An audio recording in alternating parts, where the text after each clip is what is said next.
Hello everybody, welcome to Intel Monsters Reloaded. We're into the semi-finals and the finals here of the CS2 tournament. It's going to be an exciting time, right? These teams have fought for a long way to get here. We've got two teams from the Turkish qualifiers, well, actually all of them from the Turkish qualifiers, two teams from the Open qualifiers, on Face It, two teams that were invited into the Turkish qualifiers, but all of them managed to make it through the next stage of the tournament to here, but it's all to play for, right? And I am Twiggy. I'm joined today by Eccles, making his heroic return to Counter-Strike.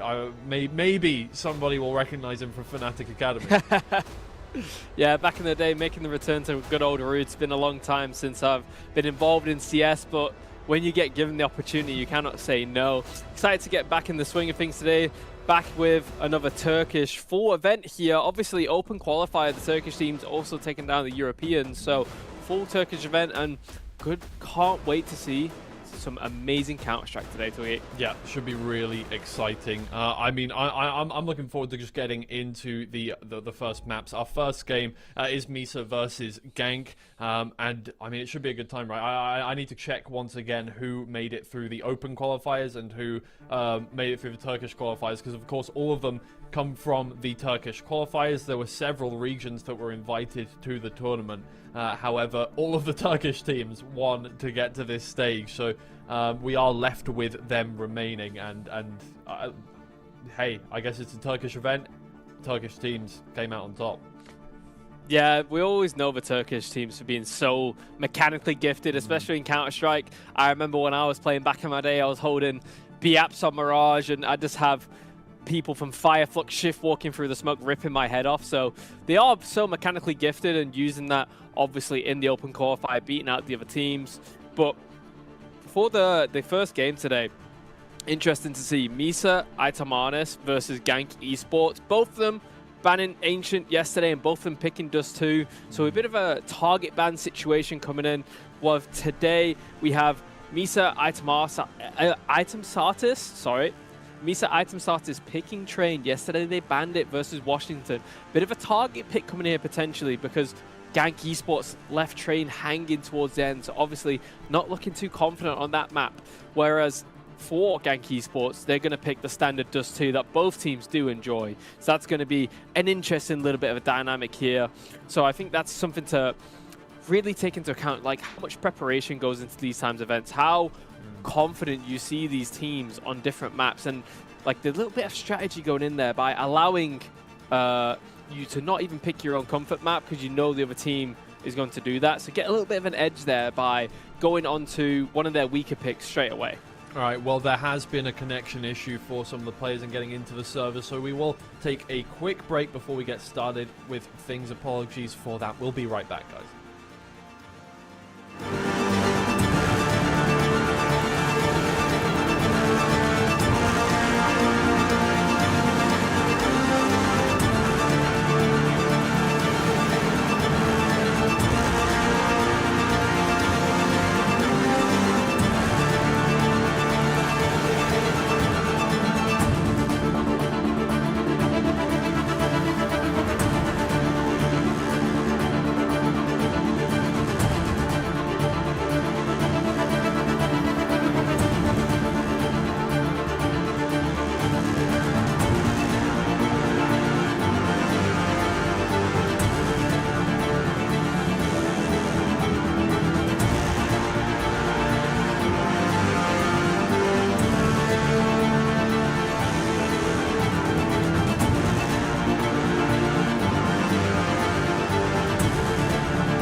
Hello everybody, welcome back. Thank you so much for bearing with us. So just an update on the situation going on. The assistant coach for MISA, Faz, is going to be stepping in instead of Matovsky. So therefore, a little change up, but nothing that should stop the game from going on as we intended. So still exciting stuff to come up.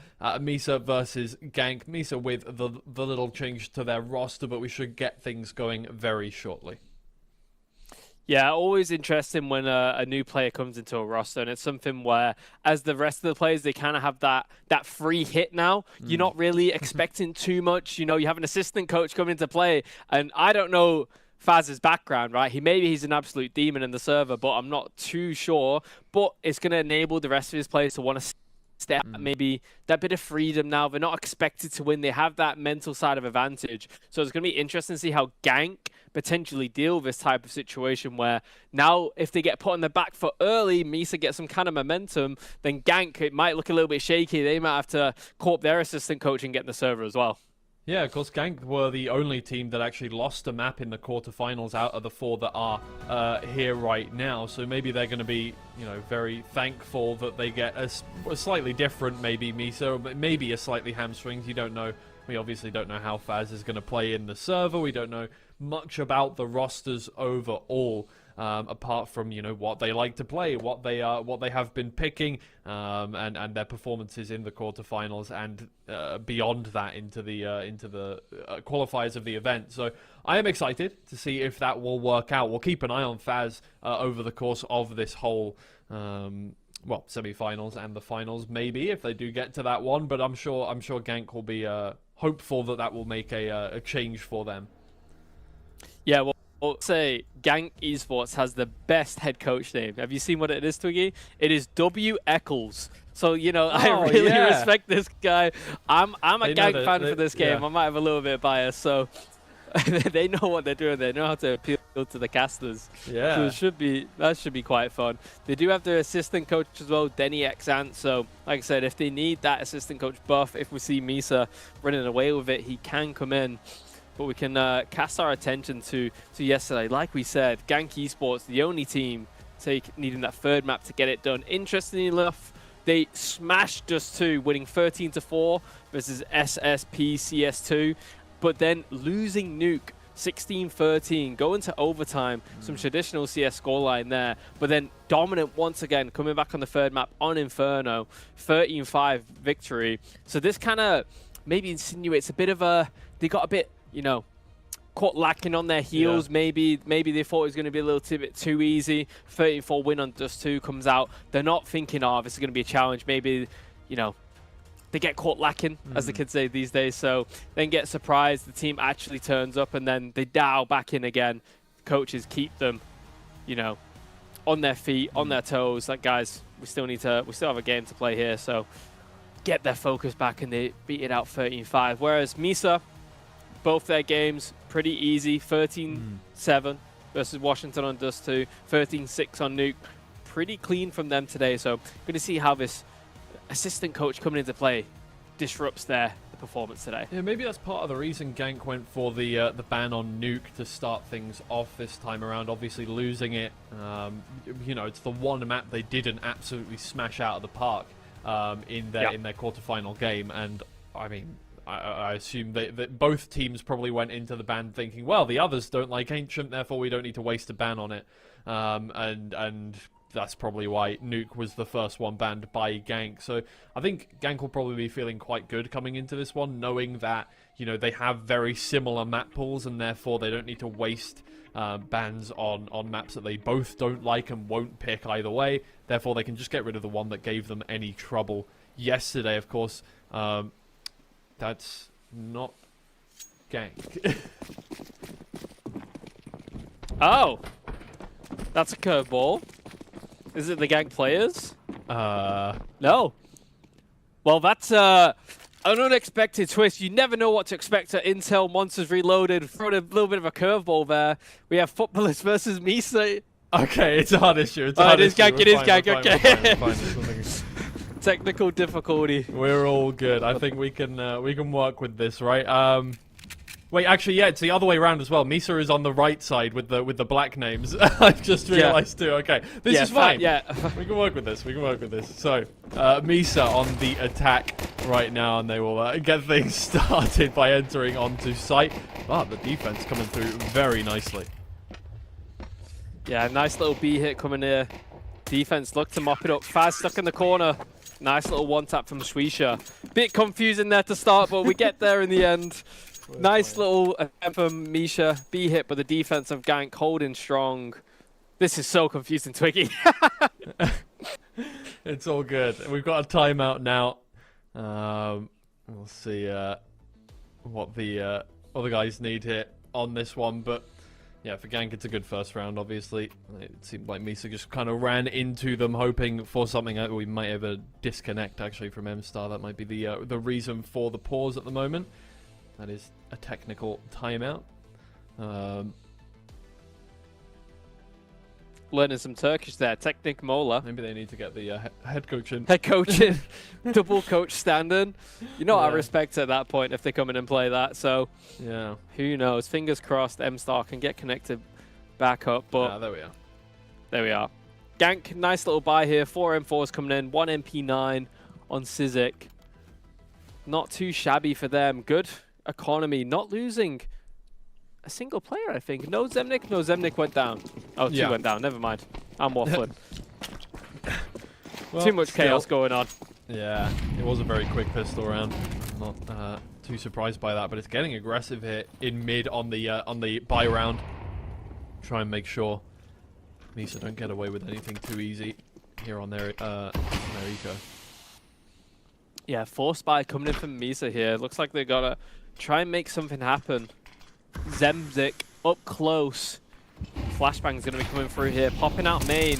Exploding out through the smoke. Flash is coming in. Zemnik's full blind. Backing up now. Space being created by the attackers, but the defense holding strong here. Not allowing much to happen. Trade comes in. M-Star almost got away with daylight murder there, but yeah, GANK seemed in control of things, apart from the couple casualties that they had. Should be all good for them. They will be able to save a couple of those M4s into the next round, and MISA will start to think about a comeback now. Yeah, another force coming in for MISA, actually. They're really fancying their chances here. Expect something interesting in Sakanic with the Galil looking to lead the line, maybe open up on a little bit of a B contact here. GANK Esports probably won't expect this, so they need to be on their toes here. Can't get caught off guard. As I expect, the Galil leading the charge, walking up towards B now. Probably won't find anything. External jiggling out lower, Molotov in hand, gets away. Counting his lucky stars, Molotov comes in, blocks him off for now. Swisha But an ambitious peek from Susha. Yeah, real up close, trying to be the first line of defense there. It doesn't work out. M-Star is just right around this corner, waiting for that attack to start happening. Is Eternal going to walk on through and try and get a pick? Yeah, finds one too. Going to get out of there? No, not whatsoever, but it's fine. The rest of his teammates are the ones with the rifles. And now info is gained. He's seen at least 3 players up there outside of B.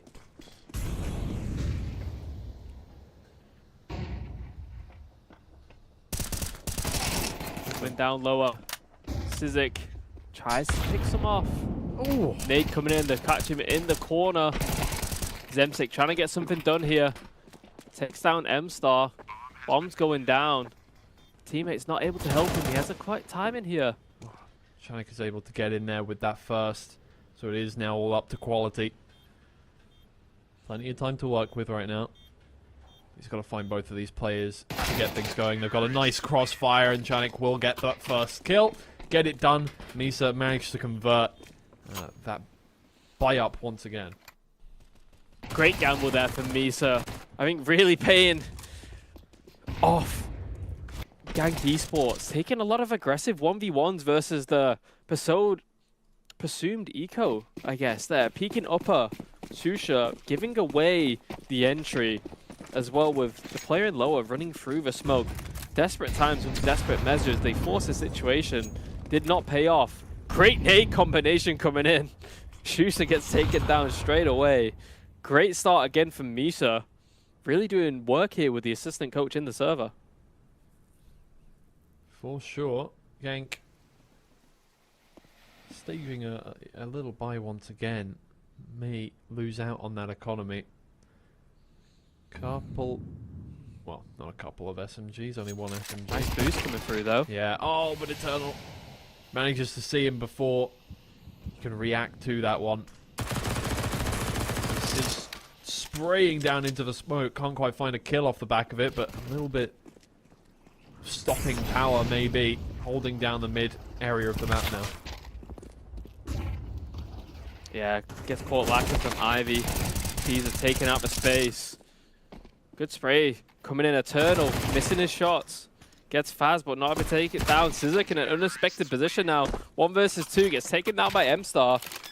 Another great round for MISA. Resetting after getting that entry. Was it a double nade? I only heard one.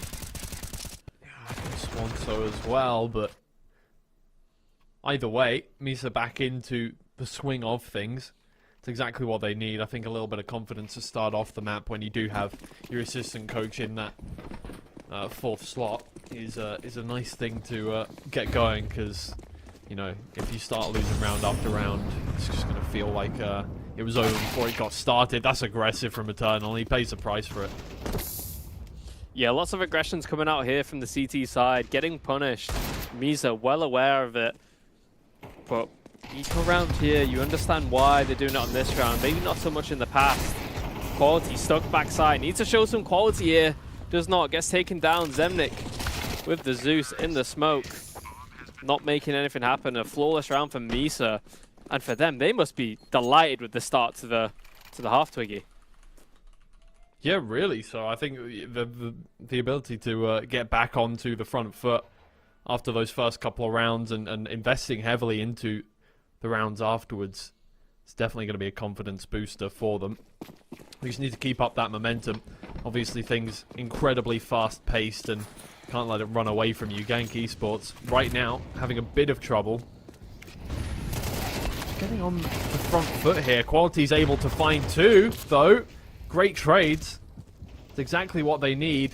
Just holding down mid every single round, it looks like, and making sure that nothing surprises them. Oh, my lord. He's come all the way through Ivy, out middle, through connector. Like Foon in his prime. The Mac-10's here. What a shot from Sanjik. Not expected to take that one down in range. Now is the close angle. Waiting for his teammate, Duetster, hopefully to back him up soon. Goes aggressive, goes for it. Showing so much confidence. Nice shot coming in. Shusha missing that one. Had the angle. But Zuetster taking his time, not rushing things. Maybe bomb is down. Can't quite see that on the radar. Gets taken down from Sizex. And now Sianic in the CT spawn, looking to make a miracle happens. 6 bullets in his chamber. Might have to reload soon, but doesn't want to give away his position. He doesn't know where the CTs are, but goes for the risk anyway. Yeah, long way to walk now for this. Try and get this done. 1 versus 2. It's definitely doable. There's only 34 seconds left on the clock. It's going to be difficult to find those kills. I mean, it looks like he really wants to invest into this one. No save happening. He's just going to go for it. Quality is going to be the first player. Never mind. I spoke too soon. He's going to play to keep that M4. Yeah, the bomb being down in main is slightly too far for him to get at this point. Going to opt to save for the M4. Unfortunately, they lost the bomb so early, so Edson not able to retrieve it with the B bomb site being open. Unfortunate for MISA, but they had 2 MAC-10s going into this round, so I don't think they think it's that bad of a situation. Kind of using that bonus money they had coming in from the past round. So not too bad from them. Doing good economic damage onto the GANK esports side here, where CT train, you want to be making sure you can buy as often as possible. Operator coming in now as well from Shisha. MISA have it all to do this round. First time playing versus that AWB. Yeah. It's aggressive again in mid. GANK esports really loving the mid control here on train, not playing on site, looking for retakes if anything. I mean, the bomb is really just an 11th player in this one, barely getting involved in the server. And while Zemek is taken down, GANK esports still holding steady. Holding steady indeed, having 2 towards this B bomb site. A strong hold. Bit of a read here as they took so much information deep on A main. They're in quite a good position. Playing in that triangle setup on A, very solid. You can learn to trust that. Sizik here with a bit of an off angle. And only 1 flash on the MISA side. 2 flashes, sorry. So he could be really in trouble if it comes through. Utility comes in though, opts to back away. External takes down the upper player. The split now can be crunched upon. Great spray down from Sizik. Taking it down, whiffs! Oh, Swisha's there for support though, and it is just M-Star left. That should be all she wrote for this round. I have an HP to work with. It really should not be anything but easy for GANK esports, and we start to see them just getting back that little bit that we didn't see from them in those 3 rounds post-pistol here. And they'll be very happy with that one, I think, definitely. We're starting to see that confidence build. Now they've got that AWP in their hands. It's starting to be a little easier for them to hold down the train sites here. Eco coming in from MISA. Needs to be careful not to get caught off guard. They've done so well with this close A control this entire half. Sizik's here taking Pop Dog once again. Eternal just jiggling lower, but MISA understand this. They just put the early pressure on. It's such an easy bit of utility to bait out. Already doing good work. Smoke and Molotov coming in. Looks like M-Star might take a timing out upper here. Close. Almost getting scalped there from up in rafters. They're still going for this one though, MISA. They don't want to give up the position that they have. Obviously nothing really to lose. There's only 1 AK in the hands of these guys, so... Well, it does look like, however, GANK are not giving them anything. They may just have to force the issue, head on into the firing squad, and see if they can't make a miracle happen. Good timing up lower here. Gets spotted out though. Good angle from Quality. Takes down 1. Oh, making that 1 AK work. Holding it down now. 1 versus 3 once again. I mean, we've seen MISA in these situations repeatedly now. Can't quite find the shot as they walk on out, and Swisha with the AWP takes off the head. GANK make it 5. Yeah, big risk there for MISA. Walking out upper at the start. Up-down position from Quality, and the other defender there punishing the upper player walking out. So didn't pay off in this regard. Been a good start for MISA now, but maybe have to pivot how they're approaching things with the operator in play. Maybe looking to do a little bit more of an execute style here could favor them. We're seeing GANK once again taking this aggressive A main control. They really want this position. They don't want MISA to take control. Eternal jiggling lower once again, as we're used to. Maybe a Pop Dog hit's coming out. Smokes onto the A side, Twiggy. Yeah. something here. Sprays down through the smokes, hoping for an easy kill, and a lot of damage has been done on the MISA side. They're staying alive though, and M-Star and Janik just get those kills done. Haytex on the board as well. It's just Eternal left. While they've weakened the MISA side, they have not been able to find a kill whatsoever, and that really should be it. Oh, Eternal is seen. Haytex now picking up the AWP. He's just going to be sent running for the hills. Yeah, Eternal looking to hold on to this M4 back to his trusty B lower position. But we see there, Twiggy, the power of the execute versus the operator. But the question is, from GANK Esports, they gave up Pop Dog very easily this round. I'm not sure what happened there, but that allowed MISA to have so much space to pop out, take the positions and execute so cleanly onto the A bomb site. They're going to be kicking themselves for giving up that position 4-3 where they have controlled it so well in the past. External here looking to get some exits, gets taken down. Good adaptation there for MISA. Operate in play, bringing out the execute text, and this is probably what happens when you have that assistant coach in the server, Twiggy. The attack sides are going to be much better. The adaptations are going to be coming in, as essentially you can have 2 in-game leaders in the server. Yeah, it does, yeah. I mean, look, it can be a big boon, especially if you're not a team that relies too heavily on mechanical skill, or well, you've already got those kind of big players or big names in terms of hitting heads, right? And everybody else is more on that side of just being able to outsmart the other team. It does seem like MISA do rely more on that, getting good timings, making strats work than... Oh, wow. Impressive from quality there. Brings it to a 3v3. It's a good spray though from Sears, and Swisha once again. He's consistent with that AWP, makes the 2K happen, and GANK Esports back in the swing of things. Yeah, great position there from GANK Esports. Really adapted to the last execute for MISA. Not getting hit by those pop flashes. A lot more ready. Swisha actively involved in the operator, getting his 2 picks, doing his job now. Took a gamble there, leaving Eternal alone on the B site. Doing great positionally so far from him.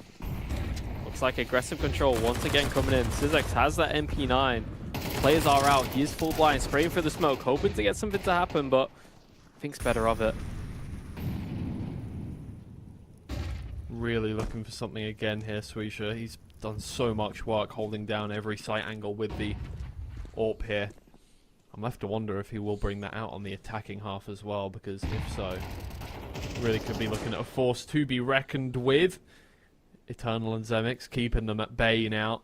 It's just 2 players left on the MISA side, and so far they've really had a tough time making their way through any choke points, right? They've taken a lot of casualties every time they've gone for that. My lord, Eternal just swings out over the Molotov, gets the kill done, and it's just Faz left. I mean, he knows where Eternal is, but he does not know where that AWP is coming from. It's seen him. He's seen it. Now he's got to hide a little bit. He's taken down in the end. GANK Esports feeling confident with Swisha backing them up. Yeah, interesting point to note there. Eternal gets that kill towards the A side, and Shianik instantly knife out, runs down B. This is the value of tracking the players where their positions are. Takes the space, holds around for a bit, decides to get a Molotov down. Eternal takes the time and takes the risk, runs through the fire. Doesn't let the player onto that B bomb site. Pays off in the end there. Good composure here from GANK Esports. Things are looking a bit shaky, but doing really well. But MISA, fast play coming out already. Entry front M-Star, double kill with the MAC-10. Swisha holding it down from far back. Zemek walking up close here. Awkward position, takes down one. Great trade from Dreadster. Swisha gets caught off guard, stuck in a corner. Oh, he has to do it all. He doesn't know. Oh, my lord, the timing. Can he find his final kill? Not quite. Can't just scope in at the right time. It is a close round to bring it to 7-5, but at the end of the half, GANK Esports just about on top. Just barely, really. Great flashes here. M-Star killing people full blind. Great support coming in to enable him to get that double entry. That is so important. The utility is a lot in this game. You need that great support, and that's what Faz is here to do. He might not be shooting, but he's definitely here supporting. Picking up the flashbang as well here. Oh no, he drops it down. Drops everything. A man with just a USB and a dream, helping out his team. A selfless hero. Stradic getting in close. Pop Dog with the dual Berettas. Heard the terrorists above him. He's going to be aware of their position.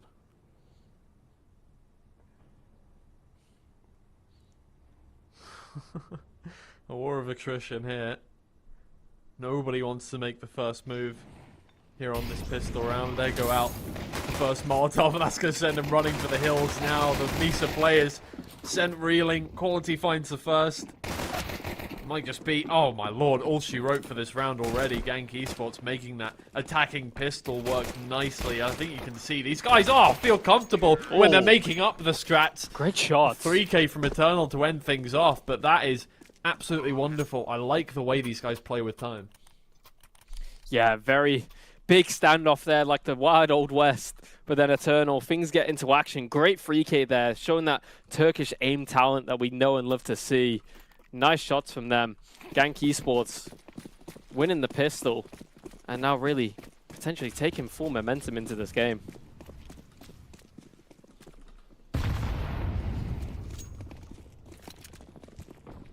That's another slow start from GANK Esports, making their way cautiously around the side of the map. And, I mean, everybody's just clearing different sides here. I mean, somehow it's flipped on its side. It's the first time we'll see them engage with each other. Molotov goes through. It's going to send him running, and it does catch M-Star. MISA, once again, not getting off to a nice start in this round. It feels like they are constantly trying to move away from the GANK players, not able to get away from them. Eternal on the attacking half seems to have awoken. Quality gets that kill as well. It is just Faz left. USP in hand. I don't think there's much you're going to do in that situation. It's cruel.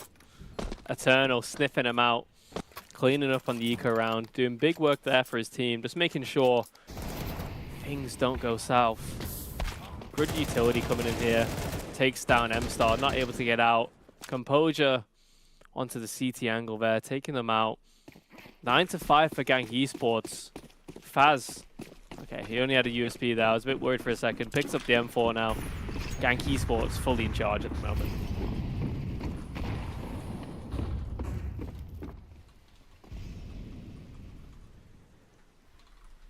Well,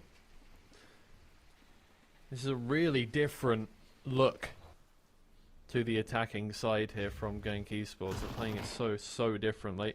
Haydex will find the first as Quality goes to check the flank and gets burned for it. That does mean that GANK should be able to start making moves, right? 2 players trapped, but maybe the others can wrap back around and try and make something happen here towards mid. MISA reconvening. Yeah, they really gave a lot away there on the defense, taking A main and Pop Dog at the same time. GANK potentially had an opportunity to pop out onto B, but good smoke came in to block that down. They're now reset into a standard 3-2 position. They have deep information towards A main still from Zuedster. Being confident up close here, but flashbang might come in from Zizek here. Doesn't connect. Zuedster, nice simple 2K through the smoke. He does get caught out in the end. You feel like this round isn't quite over for GANK Esports. Might just be able to make something happen if they can hit their shot. Semix having a difficult time here getting that kill, but he does. Nice shot. Get M-Star pushed out, yeah, indeed, on the move. Making it happen. Sizz gets one. If he can find these players, you just feel like he can get that done. The off angle from Haytex is good. And Zevix gets overwhelmed in the end. MISA, it's a hard fought round, but it's one that they sorely needed. Yeah, great proactivity there for MISA. Aggressive into Pop Dog, gets the kill down there. Haydex gets it. Zuedster up close. Flashbang missing. I think GANK Esports going to be kicking themselves there. Coming through the smoke. And the player just mows them down. Not really giving them a chance where they do so well to turn that 4v2 back into a winnable position, but just can't quite convert it in the end. Looks like, again, they're opting for this 4 towards A start, making sure they're getting this aggressive control. Really trusting Senic on B. But he's given it away to Iggy. He has indeed. It's an unfortunate loss for them. And again, seems like it's going to be MISA on the back foot, sent away from the site. M-Star is able to get the kill. The trade. Big GANK's still very much in the driver's seat here and feeling pretty confident with this one. I mean, they know where the players are. They've got off angles coming through. Swisha is able to hold down the CT side. And that just means that maybe it is a bit of game time for MISA. Yeah, I'm quite disappointed in the play from Sjanic there. Solo player on his own. They have the 4 towards A, making a risky play and gives up the B bomb side for free. The round is over within seconds, Twiggy. That type of decision can't be coming in. I understand if he's ready to be proactive. His team look to be heavy towards Pop Dog at a certain time there after his death. So maybe if he's a little bit more passive, waits, allows the majority of the group to make the play where the trades can come in, and then he can peek off in the chaos. That's fine, but being the first man to move as a solo player is not the move. No, it isn't. And it's probably a good tactical timeout here for MISA. Starting to slip away from them. Only 3 rounds left for GANK Esports to make this one happen. You do get the feeling that, well, maybe it isn't just because of the assistant coach in that slot. I mean, Faz is doing well, but it's just not quite coming together for them. GANK is definitely the team to beat right now. Yeah, GANK playing really well. A lot of composure on their side. We're seeing quality shots from Eternal and quality themselves. Doing a lot of work here. Economy's in a bad way now for MISA. Kind of in desperate measures. And that's what happens where you have your big buy round, you throw it away so early. Next thing you know, you're on an eco. Couple bits of utility from Faz and M-Star to make some plays happen. 2 rifles. A lot of pressure on these players now to make something into this round where there's such a big economic disadvantage. It's going to be straight away that they get involved, and I don't think this will work out for them. They keep going that aggressive. Hatex, though, manages to get a double trade there from the off angle.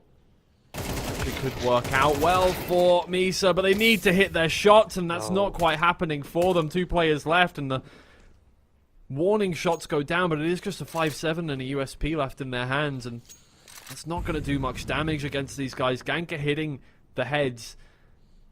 They've got the right weaponry to do it too.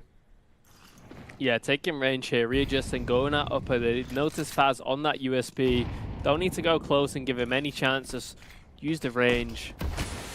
But bomb's going to be going down here. Good plant, smoking the bomb plant. Swisha checking the flank. It looks like the CT's opting to double flank here. They can't take too long, Twiggy. Remember, time is a resource. They're going to have to get something to go in. Faz here might get a lucky timing. Gets spotted out, gets taken down. Now on to Zwedster, who's in no man's land, half HP. Not half HP, sorry, that's his ADR. 53 ADR, sorry, from Zwedster. New hub, I'm not familiar. And he's looking at the trash can thinking, this might be us. Yeah. Maybe. I mean, we'll see. Plenty left to play for, but of course this is a single elimination bracket. If you're out, you're out. One chance to do it. GANK Esports move 1 round closer to the grand finals. Oh, lovely zoom in. Thank you very much. Yeah, I mean, in hindsight, it was a good play from Sjanic, baiting for the upper player, taking that off timing, right? Because when someone dies, you expect that instant swing. It doesn't come in. Hatex delays it by a couple seconds, then goes later. It's a bit of a risk, but these players need to be playing with risk. Obviously, they have that assistant coach on the server, Faz, not able to help them so much in the fragging department, definitely with the assists. So the players are feeling like a little bit of pressure to do a little bit more than normal. So it is very understandable. They're doing the best in like a bad situation. But here in the defense, no operator coming in once again. Utility somewhat limited on 2 of the players, so might be a little bit rough here to get something working. Swish has whipped out that operator, so let's see what he can work for here. He has been absolutely monumental with that on the defensive half. It's a different story, of course, on the attack. Whether you can make that Corp work or not. Quality gets things started, and maybe he won't have a job to do whatsoever, although he is just going to come back round and try and make something happen. Quality gets on the board again. Eternal has also found a kill too, so while low HP is on the side of GANK Esports, they definitely have the numbers advantage now. Yeah, once again, going for a high-risk play doesn't pay off. Getting aggressive through Pop Dog there in the 2 versus 3 situation. Still can get something done here. Opting for a double up towards the bomb site. Decent gamble, but GANK Esports Oh, Wiser. It's going to be freezing, allowing the CTs to make mistakes, to get a little bit anxious, wondering where the opponents are, creating question maps across the map off just the time alone. And allowing Swisha to have time with his operator. He is low HP, 22. Holding the angle. Just waiting for some kind of mistake from MISA. Sanic, though, gets the pick towards A, and that is going to be the indicator. GANK eSports going to be taking the B side. 3 versus 2 now. Really, really low health for GANK eSports. Like, yes, they do have good positioning, but they do need to be heading these headshots, otherwise it is not going to go well for them. CS is going to find the first, and that is one.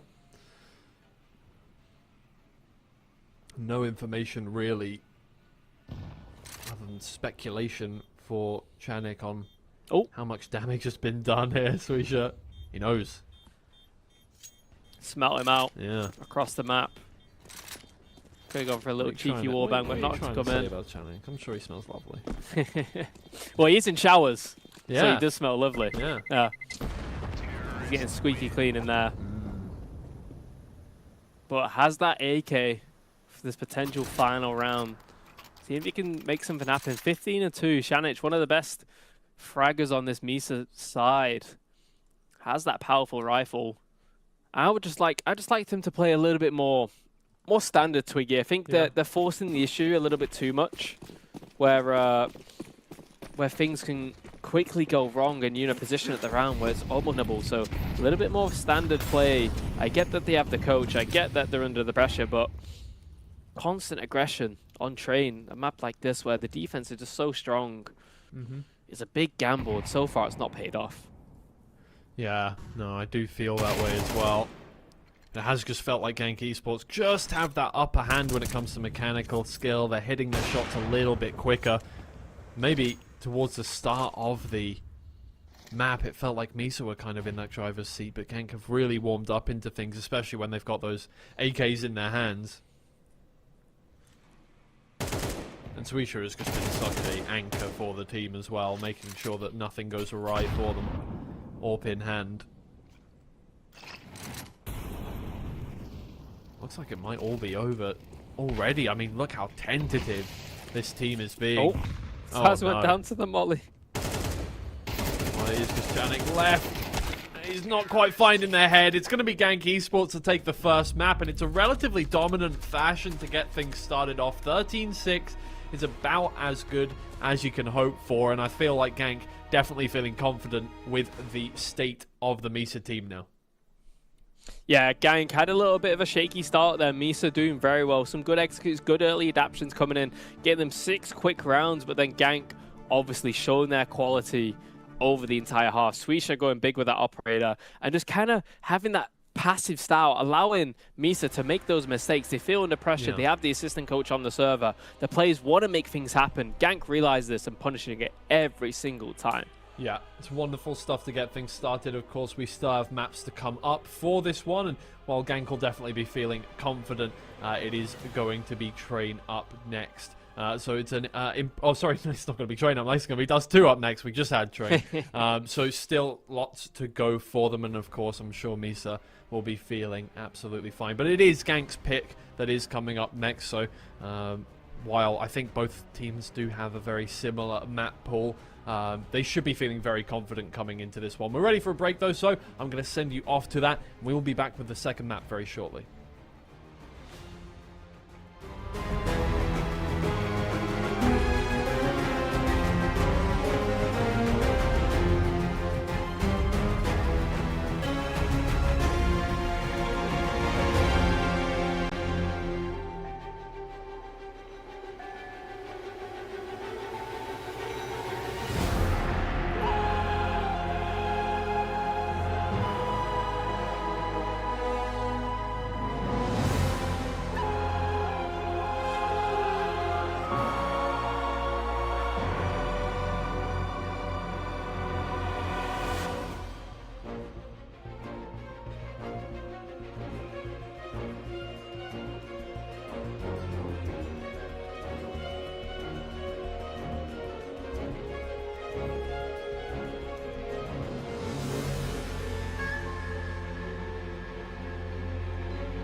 Hello everyone, welcome back to Intel Monsters Reloaded. We are on to map 2 here between GANK, ESPORTS and MISA. GANK in the lead at the moment. Oh my god, we're getting right into things. And it looks like MISA are on top at the start of this pistol round, starting on the defense here. Yeah, good little start from them. 3 versus 2. Zemix, though, turns out to 4 versus 3. Takes that B bomb site. Misses the smoke. This could be big here. Allows to fight them on the cross. The dual Berettas at range. Not getting it done. M-Star reloading, repositioning. The Flood might come in here. They're on top of them. They know where the final player is. It looks like it doesn't matter either way. It's just going to fire shots until it worked. So MISA start out with the pistol round. That was a luxury they did not get last time out. And Matovsky is back in the server, obviously. Coach Faz stood in. Standard down for them before, but back in the server, and hopefully that will help them out in terms of team synergy, in terms of just feeling confident, right? Because I think that was something that was a little bit lacking on the last map. Yeah, Matowski and Lower here looking to already get active. Big nade coming in, some chip damage on the low buy. They do have that scout in play, looking to open up things, but Zemix with the Glock goes wandering, gets taken down. Matowski trying to get warm here, getting active nice and early on, getting those ecos. Nice little stat pad coming in from here. But thinks better of it, repositions and gets out of dodge. Goes back to reinforce the bomb site. Yeah, it's good stuff. Again, from MISA, obviously, I think Dust 2, one of those maps where it's not like Train. You haven't got so many tight angles that you can really make work on an eco around there. MISA are just going to take advantage of all the long sight lines and get that one done, and it's all up to GANK now to put those AKs to work, really. Yeah, Swisha has an interesting buy. Last round, picked up the scout, didn't get anything done with it. His teammates going down before he had the chance. Now, opting for it again. The Blood and Water, classic skin.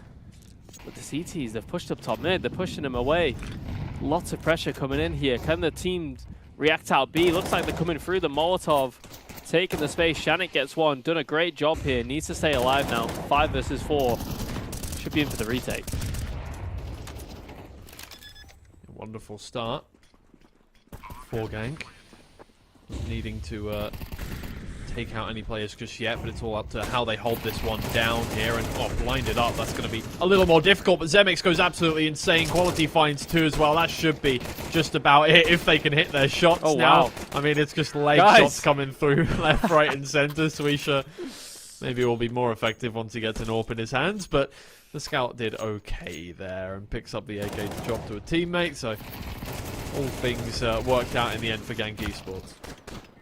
Yeah, and big information actually there from Swisha at the start of the round, spotting that mid push, making the decision for GANK Esports to essentially burst into that B bomb site. Obviously, Molotov was down, they smoked it off, creating the space, took the weak side of the map there. Textbook stuff coming in from GANK, and MISA not able to get anything done there. That mid push didn't work out, and now opted against it for the next round. Well, now obviously important for MISA just to take advantage of the fact that they did get that extra round for winning the pistol round here. Dust 2 an entirely different look from both of these teams. Maybe part of that due to just MISA having their 5th player back in the server. Good nade. It's a lovely nade. Does a lot of damage. A lot of damage to the team, but they're undeterred. Walk on through. A little bit blind Eternal. Manages to find the kill anyway. They're going to give up that space. They're happy just to have the man advantage at this point. Yeah, Matowski on that AWP. Something that was missing last game. Could be the difference make here. Looks like a short execute's coming up. Couple flashes left on the GANK Esports side, but Zviesta takes down the mid lurk. Now it's all on Matowski, seeing what he can get done. Takes down his first one. Shot on the second, just misses. Gets taken down by Swisha. Zemix jumps down into CT. All down to Haytex now on the long angle. Gets full blind. Spray down doesn't connect, and all onto Shanich here. Oh, spike on the ground. Nope. I slipped up. Valorant caster. Get him off the broadcast. Bomb on the ground. And it is up to Shanek, of course. Finish things off. But he's beset on all sides here by gank players, and he's not ready for Zemix to come round from the right. Gank esports. I mean, from what was a pretty solid start to the round there from MISA, the nade doing so much just to deter them. Did a good job of regaining control here and just taking back the site for themselves. Yeah, GANK esports always doing well with these difficult situations, really allowing their quality to show, no pun intended, but they do so well with these disadvantages and these hard situations where they're able to claw it back and get themselves back into the round. Little stack coming in now from MISA, flash in hand towards long, not going to come into fruition just yet. Crosshair making sure that flash is absolutely perfect, but GANK esports opting for the contact out long here. Big fight about to unfold here, Twiggy. Sure. I think it will just go the way of spraying down every single player here on the MISA side. There's one casualty onto Swisha, but they'll save that up and everything will be all good. GANK esports still feeling just like the more confident team at the moment. They're going for things that definitely, you know, when they're down a member or down a lot of health, they'll still swing that corner. They'll still make you work for every single kill. And MISA starting to feel a little bit of pressure now, I reckon. Yeah, I've noticed with MISA, they don't like to sit still in this defense. They want to be constantly proactive. And GANK esports are comfortable in just waiting and allowing these mistakes to happen. Swisha there on long, goes to the pick, doesn't pay off. Pivoting back into some mid control. And now, GANK do such a good esports at controlling the whole map. They're very proactive. They get blocked on long, instantly taken short. They already have B tunnels control. Shanix gets taken down. I'm not even sure where, but once again, MISA losing an early fight, early man advantage, and now they're in a troubled situation. Yeah, a wonderful situation to be in, but MStar will just spray down 1 and 2. Backs around the corner. Able to get out of dodge too, maybe. Just tap another head here. No, Eternal will find the kill in the end. Brings it to a 3v3. Another one through smoke, and that'll send MISA a little bit of a message here. Tovsky moves in. Can he do anything? Now he's on the server. That's one. Maybe another one as well. Tovsky, absolutely insane, but quality, isn't quite able to get it done. 3-3 the scoreline. It really came down to the wire there. Yeah, big kills there, coming in towards the window position, getting those two. The retake was a little bit messy, going by one, but in then they're able to catch out. Oh, that's how Shanich went down. Unfortunate spam through the smoke. Great spray from MStar. And then this is what I mean. MStar goes in, his teammates nowhere to be seen. So this staggered play is not very effective. It could have really cost him. Matowski goes big, and obviously the final kill going the way of Hatex in the end. Well, Flash is out. GANK esports looking for a glimmer of hope from those previous rounds where they were just able to overwhelm the MISA defense here. But quality is already down. They can't quite find the map control that they had before. It looks like Hatex has already taken up space in long. And Scannage behind in coming tunnel. around from behind, yeah. Oh, Swish is ready for it though. It's cruel. Yeah, turns around at just the right moment. Felt something. Spidey senses tingling as he came around from behind. But Hatex holding down here B-Long, making sure nobody is able to get through. Yeah, Flash not connecting on long there. Zemich going down. They just took a nice little pick into lower tunnels. Flashed out long. Gets taken down. Very individualistic gameplay coming through here. Perhaps waiting for Swisha to get something done with this AWP. Eternal down towards middle here. MISA stacked free towards this A side, but GANK esports are none the wiser. Hatex looking to go aggressive again. Even in this man advantage, they're taking the risks. But gets lucky there. MStar bails him out with the support, but looks like now GANK heading towards that B side from middle. Yeah, wonderful stuff. I mean, MStar Getting that kill once again, and Matovsky is lying in. Wait there, the second with the AWP will get it done. MISA, they're finding a glimmer of hope now that Matovsky is back in the server. Yeah, he's doing absolutely great work on this defense, Sweetie. They really missed him last map, but now he's here to shine. Big 2K there. Nice quick action. Looking like prime simple on the operator. Cheeky little no-scope comes in. Tac pause comes in for GANK. They're not happy with what's going on. Like I said, maybe too individualistic there. Zemic running out long on his own. Flashbang not to be seen. And just not really playing with his team there. So I think this is something where the coach can talk to the players, get them back on the same page. Like, hey, listen, last map was a lot easier. Now, obviously, they have this player, Matowski, who's back in, playing at full force. We need to figure out a way to deal with him. Operator's up now. We need to make sure we're trading, we're playing together, using our utility correctly, because right now, the fine details are missing for GANK. Yeah, no, I could definitely agree with that side of things. It's a technical pause at this point. GANK Esports, yeah, not the same kind of situation. Of course, yet to see them on the defense. They're quite proficient on both sides. They're on train. I'm interested to see how that will materialize here on Dust. But for now, that's in the future. They need to make some attacking rounds happen. Yeah. Desert Eagle by here. Looking to make something happen, as you say. A miracle might be needed. No utility, interestingly, on the GANK side. Speaking of this before, where this is the fine margin, the fine details. Someone here, buy a flashbang, buy something. Can't just make a play happen, especially when Matowski has that operator towards the car position, angled up on short. Unless you're hitting a miraculous shot, nothing's going to get done here, and you're going to be in a very difficult situation. So, not much to be expected from this round. We have M-Star rotating over, Spidey senses tingling, as you say. Molotov comes in, Matowski's there on the angle. 4 men out short. Shot does come in from quality though, takes down the operator. Yeah, you gotta get them gone before they shoot back at you here, and yeah, Hatex will deal with it eventually. Wow. GANK Esports were looking okay as they were running up there, but shouldn't have been the end of the world. It's easy pickings in the end for Hatex. Now it is a buy round for GANK.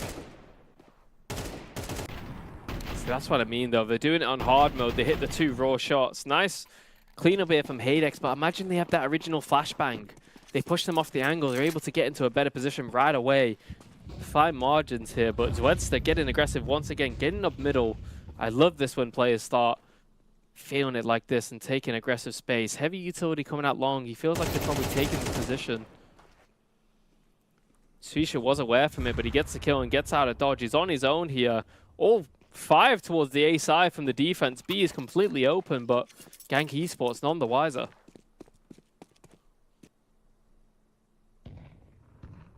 Yeah, still just looking for something.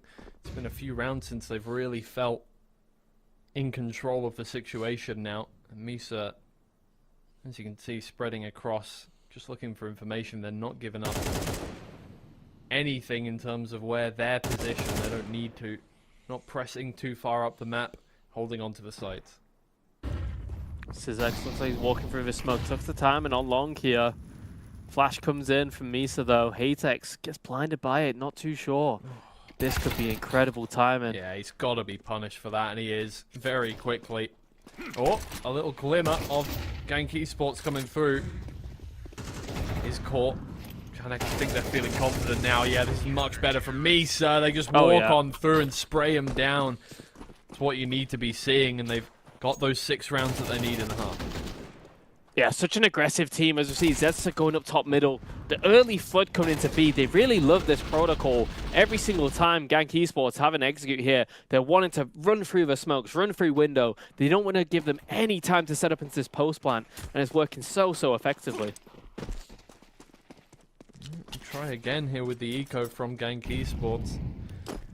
In that kind of economic cycle now where you can't really quite get out of. Just being in the back foot the whole time. 3 rounds to deficit now. It's definitely not insurmountable. It's starting to get a little out of hand. They didn't really feel this kind of pressure at any point during train. Yeah, they're doing much better. Quality, though, does have that hero rifle. Full execute coming in, but very orchestrated. Shanich able to block this with a Molotov. Quality on that mid lurk. They're trying to pull that rotation and did successfully pull the rotation, but he wasn't able to hit the shots. Now M-Star looking to clean up on middle here with that AK-47. Pistols running up short, trying to make something happen. Matowski loses the timing on short. Surely hears him. Rightly does. Takes Swisha down. Misses the shot. Not much for Eternal here to do. Time is limited. M-Star gets the kill. Haydex not able to convert it there, but MISA looking like a whole different team here, Twiggy. Yeah, this is so much better from them, of course. Exactly what they needed. I think maybe Matowski coming back into the server has just given them a little more hope, lit a fire under them after what was, you know, not a hopeful first map whatsoever. And obviously, I think maybe feeling a lot more comfortable on the defense here. I guess Dust 2, one of those maps where if you do play the defense well, it's relatively textbook, right? So, not giving up anything unnecessary is really, really nice from them. Matowski going down there. Lost the fight to Swisha. The top mid swing with the operator. Unorthodox, but gets the job done. GANK esports, but Shanich here, once again, getting aggressive up close and personal. Maybe got caught out here. Yes, he has. He's stuck in a hard position now. His time's ticking. He has to try and escape. Oh, he shouldn't be able to get out of there, yeah. They just let him go. Bigger fish to fry, heading over towards the A site here. Oh, M-Star again. Oh, gets seen out. But again, might just get away with it. I mean, look, Xenix is holding this one down and may just be able to take him by surprise, but things are still happening on A. And Janek, he's just in a lovely position to take advantage of them. The trade is absolutely wonderful. I'm not going to let him get away with more than one, but the timing is just always, it seems like, in MISA's favor. Yeah, no utility again coming out from GANK there. Just opting to dry jump through that smoke. Allows Shanich to get the opening kill there. And it's the same story again, Twiggy. Not using their utility at all. MISA, though, with the flood, gets taken down. Seeking using utility there. They should not have gone. The window was Molotov, but GANK getting aggressive here. And this just shows the fine details of using that utility correctly. Are you able to flash out through the smoke? They had the option there. Gets taken down, but then the opposite. A misplay from MISA. Trying to flood into the bomb site when the window's Molotov, enabling the T's to focus only on that door position, and it just makes it like shooting fish in a barrel. Yeah, it was a lot better from them. They're now going to bring out the double AWP on the attack. Respect. Yeah, of course. If there's any map to get it done on, this might just be the one, obviously. Hold down as much space as possible and just try and open up, by force, an alleyway to get on towards site here. I don't think MISA will be expecting it necessarily. M-Star fully blinded up in mid, just throwing out nades as much as possible. Hold back the attack, get out of there, my lord. Janik can find that first in tunnels. But again, these teams respect each other at this point. They're just backing up whenever they get an advantage. Shanich might be my favorite player on the defense because he plays it like it's a side. He's just always up in their face, always taking time, and I really enjoy seeing this from a player. Maybe doing a little bit too much on train in bad positions, but now in such a good spot. Matowski in the T-spawn takes down two. Traded down by Zemek. Oh! Shisha. Wow, what a display of operating prowess we've just seen. Shanich battling versus Zemix now on the B side. Flash coming in hand, turns it, baits out the shot. Looks like he's going to be opting to wait for his team here to complete the full retake. Yeah, this is good. I mean, from the two operator players, out of these two here, I mean, Swisha has picked up the AK in the end and will do a lot with it. Oh, Zemix as well finds the next. And it is just Haytex left. I mean, this round has worked wonders for GANK. Can Haytex get it done? The first is found, but now just playing with timing here is Swisha. Can he get it done? Why does he peek there? So much time left to play with for Haytex. And Swisha shows his head, gets taken out. MISA will be able to take the half 8-4. I thought the spray transfer in window killed the CT player. That would have been so ridiculous. But yeah, Swisha peeking early. Not even letting Hadex tap the bomb. Not playing time. Just wanted to take that straight up gunfight. I understand why. Great little microplay from Hadex running forward here. And when you're running forward, you see how like advantageous it is to peeking someone running forward because they have to stop, right? Yeah. So he makes the steps running forward, then takes a little step to the side to throw off the pre-aim, and then is able to reposition the crosshair. Great little microplay there from Hadex, and making Swisha look a little bit silly. Well, indeed. Game's not over yet, though. GANK now on the defense. You'd hope able to hold something down. I mean, as a team that they seem to have plenty of long-range players, double AWP on that final round. Maybe they are more suited to the defense here. Potentially, yeah. Could definitely come into play. Zemix here with the dual breaders, making a rotation away now. Hadex will hear this. Not sure if he's able to call them back, but all 5 here from GANK towards this A side, but Zedster and Sanic don't care. Flash comes in, battling through the smoke. Great shots from Eternal, as we know and love. See him on this pistol. Just picking them off there one by one. Kept his cool, USP in hand. Well, this could be good from Hatex, though. He only gets a couple of shots off, though, and that's going to draw the attention of everyone else. And that's really unfortunate from Hatex. He had such a good position to work with. Couldn't quite get the shots down. It is just M-Star here. MISA, this could be the start of troubles for them, of course. While they are up 4 rounds at the moment, they are down a map in the series, so every mistake is double as heartbreaking for them. Good shot from Sizzix to finish it off too, and with GANK taking the pistol there, I mean, that somewhat nullifies a lot of the problems that they were having in this map already.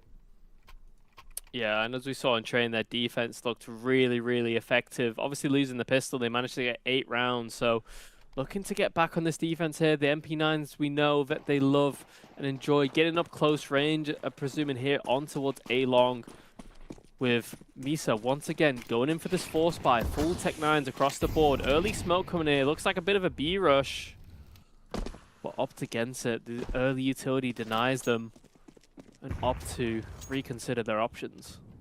Yeah. I mean, they know obviously they've got a map to work with, and that can be, you know, an issue for some teams. It can cause a little bit of complacency, but it can be a big confidence booster as well. And I would say there's no lack of confidence in this server, in any way, shape or form, from either team. That's a great shot from Hatex. Putting it to work. And picking up a weapon for it too. Yeah, Swisha there. A little bit greedy. Versus the eco. Reaggressing into middle. They know they like to force buy. Great spam from Eternal X here. Doing a job. Coming through the smoke as well. Zwedster though turns around on its head. Big 2k. 3k even. And just like that, MISA are back in it. GANK Esports gotta be kicking themselves. They know MISA like to force buy. They showed it on train. Reaggressing into middle for no good reason. Just pure stat padding. One of the ecos there. So GANK Esports gotta be truly, truly disappointed in this round. Yeah, that's unfortunate. The quality would have to save here. It's the back of, well, yes, some good play from MISA, but at the same time, maybe just a little bit of, you know, allowing them in towards that position. Not really having good enough crossfires to punish the positioning there from the MISA players. Either way, though, it's around him. He's 9-5 now. 40 left saving. Yeah, MISA looks like to be in full control for this dust too. Polar opposite to train. Shows the difference that one player can make, especially when they're as effective as Murtowski. 15-8 his scoreline now.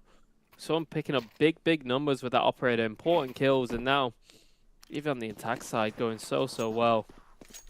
Bit of a freeze there, but it's fine. Looks like a full 5-man towards B. GANK esports getting aggressive towards lower tunnel here. They're going to hear them. Do they decide to go or do they decide to wait? It might be too late though. 6 on the B side, trying to delay with a flashbang. It's taken down by Shanich. Murtowski ready for external in lower. And just like that, it's a 5 versus 3 on the eco. Shanich getting a bit aggressive here, looking to get some ult orbs, they say in Valorant. So is M-Stars, but this is Counter-Strike. Yeah. It's going for the pleasure, for the money. Hunting them down, showing a real change in confidence in Strain. Yeah, it's wonderful stuff, and Quality, again, is going to be left to save. Hold on to his weapon. GANK esports having a real tough time here on Dust. MISA have definitely built up confidence here. Yeah, they're just running them down at this point. Running through smokes, they don't care, they're full of confidence. And why would they not be? With the way they've been playing so far, we've seen little from GANK esports. Zizek's really struggling. And now,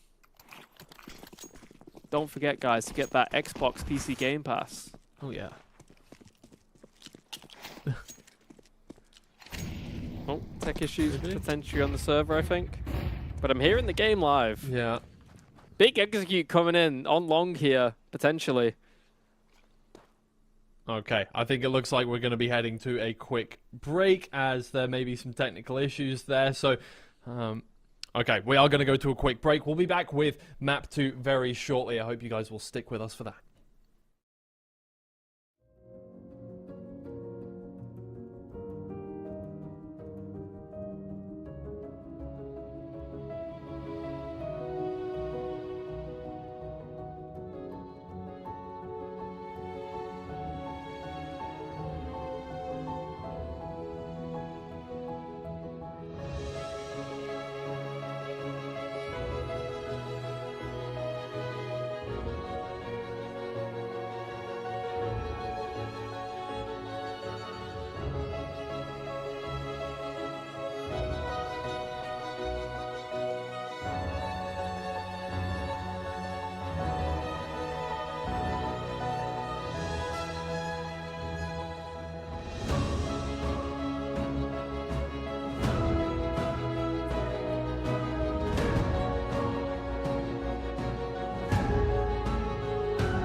CS2 here. Sorry for the long break. But we are ready to go again. And GANK eSports down 5 rounds here in Dust 2. MISA looking like a different team, but of course, that long break, you never know what will have gone on behind the scenes. Maybe GANK feeling a little bit reinvigorated after that one, but MISA still up on this round, so should be easy to close out from here, unless Eternal can get something done. Yeah, MISA starting off strong. 3 versus 2 now. Eternal clawing one back. The double up on short here. No utility in your hand. They're just going to have to go dry. Let their guns do the talking. Nade comes in, doing some chip damage onto Swisha. Takes down Hadex though. Unprompted peek. Now Zwedster peeking as well. Guys, they have to tap the bomb. What are we doing? All down to Matowski. Oh, unreal. And just like that, MISA throw it away, Twiggy. Where is the fundamentals? Yes. I mean, it's been a long break, maybe a little bit lapse of concentration there, but you have to tap the bomb to win these rounds. And we have 2 players on the bomb site getting taken down before GANK are even close. Yeah, that should have been a little better there, but of course, you never know. You know, just getting the hands back up, hands warm again. Maybe one round can be excused. Hopefully MISA will get back in the swing of things here, because of course they are in the precarious position of being a map down right now. You can't let these situations slip away from you. But now, obviously, GANK on the defense. They can wait for MISA to come to them. Now we have Schweizer as well, back on that AWP. Saw him do so well on train, holding down positions so effectively, especially in the chaos. He deals with it so well, so that's a big bonus for GANK eSports to have back up on the defense here. And we see MISA taking some map control, poking and prodding up short. Successfully got that. And a wide swing coming out on short as a 2-man hit. Bit of a fake coming in here potentially. Swisha backing off.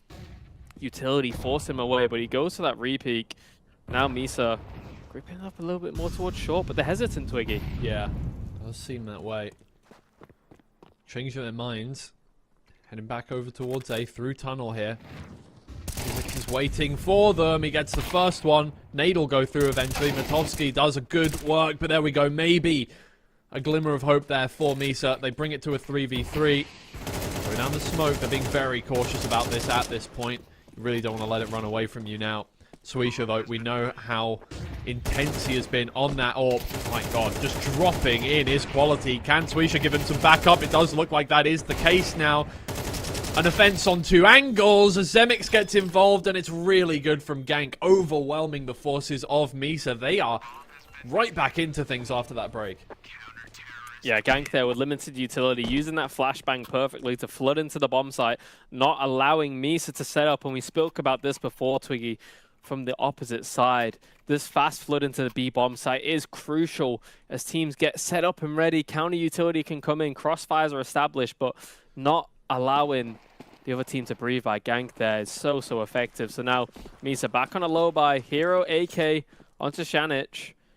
Matowski with that scout looking to potentially take down Swisha, but a slow start for MISA here. Once again, looking to take some of the map control, not rush things. They're in control. Let GANK sweat a little bit because they're the ones who are at the disadvantage so far. Yeah, they really are at the moment. Obviously, weaponry for MISA not looking too great. You want as long a range as possible here for Dust. Lots of straight lines here on this one. So MISA are looking for an advantage before they make an attack happen. I mean, GANK are feeling themselves a little more now. They had a slow start to the map. And MISA were really hitting their shots, but this is a lot better from them. Those last 2 rounds look brilliant. Now goes the suppression. Yeah, looks like MISA setting up for the short execute here. Spam comes in through the smoke. Flash comes in, baiting out utility, but now the flood will come in. Those Tech 9s trying to do some work now, running up through lower. Quality stuck in the corner. Zemix takes down 1, takes down 2. Swisha on the backup. Quality with a spray transfer from Goose. 5 versus 1 now. Mikowski all to do and gets taken down. Great hold there from GANK. And just showing how effective it can be just to play these positions correctly, play off one another, not forcing the fight too early. Great team play from GANK. Yeah, I mean, that was perfect from them. Going to another technical pause. Uh-oh. No! Not again. I mean, GANK already, though, they have slashed that deficit entirely. So regardless what we're heading into here, MISA need to have a thinking time. Yes, they do, and they can fully take this with their buy. Look at the economy. Can probably squeeze out another one here, but the bank is building on the GANK side. No wordplay intended there, just how it flows out. But yeah, been a lot more solid, and it feels like when they have Swisha on that AVP, just able to hold things down, be a lot more steady on the defense, contain a lot more map control, and allows them to get into these like good little practice setups there, as we saw a man on ramp, a man in goose, being able to play off each other. Just allows to be a lot more calm and relaxed, I'd say, on the defense here. So good showing from them so far, back to like they were on train, and now MISA. A lot of things to be thinking about, and they've been trying this short execute quite a bit now. Twiggy, they've been really favoring this kind of push, so maybe a different angle needs to come up, because they get in the map control, they get in tunnels, they get in B, they get in short, so maybe a little bit running some fakes or something like that. We saw it before where I think it was like more of a mid-round pivot than a full fake, but it did pull a bit of the rotation from GANK. So I think if they, like you said, now have more time to think, they're able to set up these rounds with an actual good fake. Maybe another short hit fake into a B split could be what the doctors ordered, but obviously Swisha with that AVP is going to be an absolute nuisance. Yeah, has been the whole time, right? And while shut down quite a few times here by Matovsky, if he just does get into the swing of things, it could be spelling a bit of upset here for MISA. Technical timeout still going on. I have an update for you guys, hopefully at some point, on what exactly is causing this. But stuff like this can be pretty brutal for MISA to endure. They had that momentum coming in. It was 10-6 at one point. They looked like they were in large and in charge, leading the game, ready to take it away. Lose a couple rounds, a couple tech pauses coming in, breaks the momentum. So mental side of the players are going to be really struggling right now. Yeah. Going to be thinking about a lot of things, maybe some past mistakes, some past rounds, or thinking about the future. What are we going to do? Maybe a bit of overthinking comes in at this play, because you are just sat there having to wait with not much to do. Yeah, it's a difficult situation to be in for sure. For GANK esports, I think a lot of time just to reinforce that confidence as well, right? You've had a very good few rounds. Now you know that you have MISA kind of you're chasing their tail on this one, and they haven't really been able to deal with a lot of what's going on. It looks like we're getting a reconnect going on.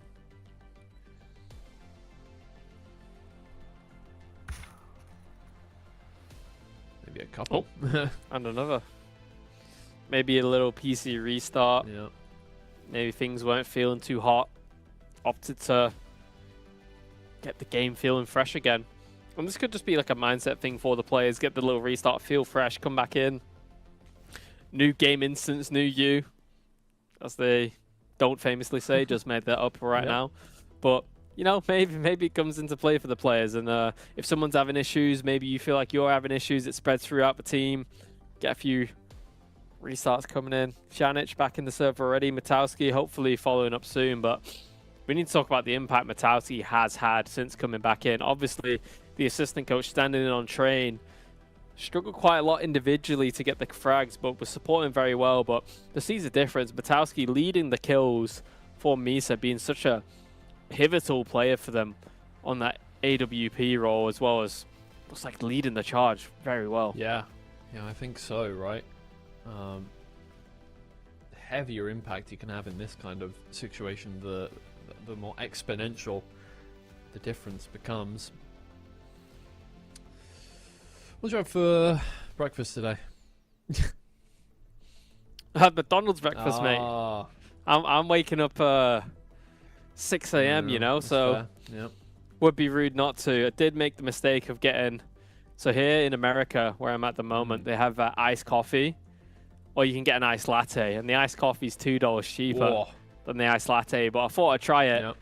and I'll be honest, it was kind of worth it. But I ordered a large, but the large latte is nowhere near the size of the large Right. coffee.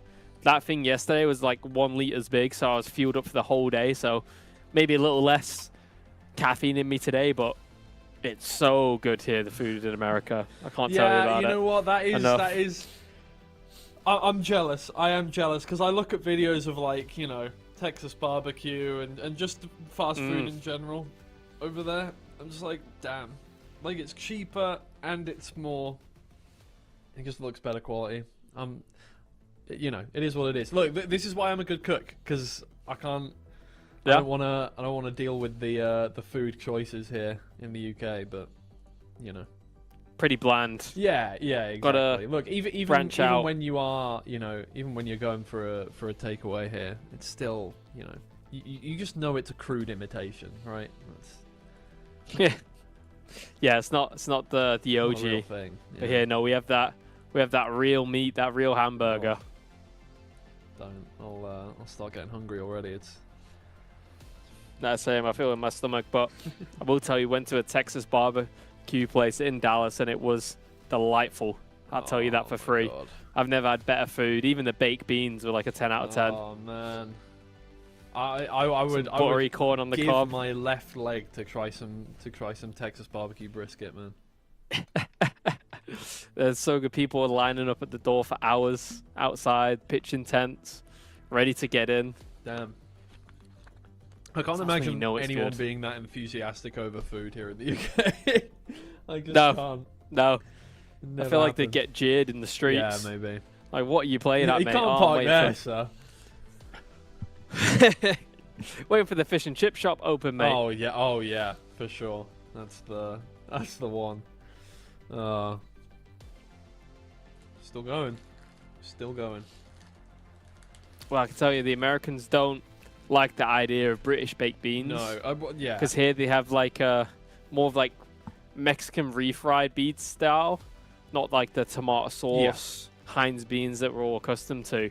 But I really want to get them to try it, but no one will volunteer. They're kind of gross. I mean,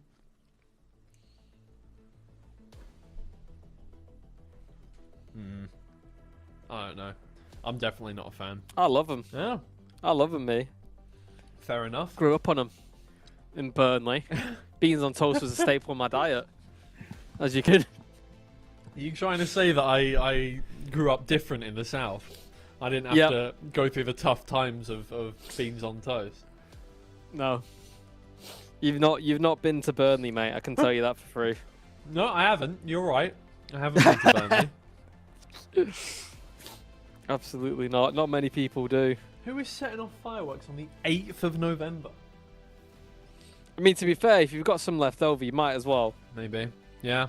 First weekend after the 5th, I guess. Yeah. See, I'm trying to think what we have Thanksgiving coming up soon in America. Of course, yeah. It's got to give thanks.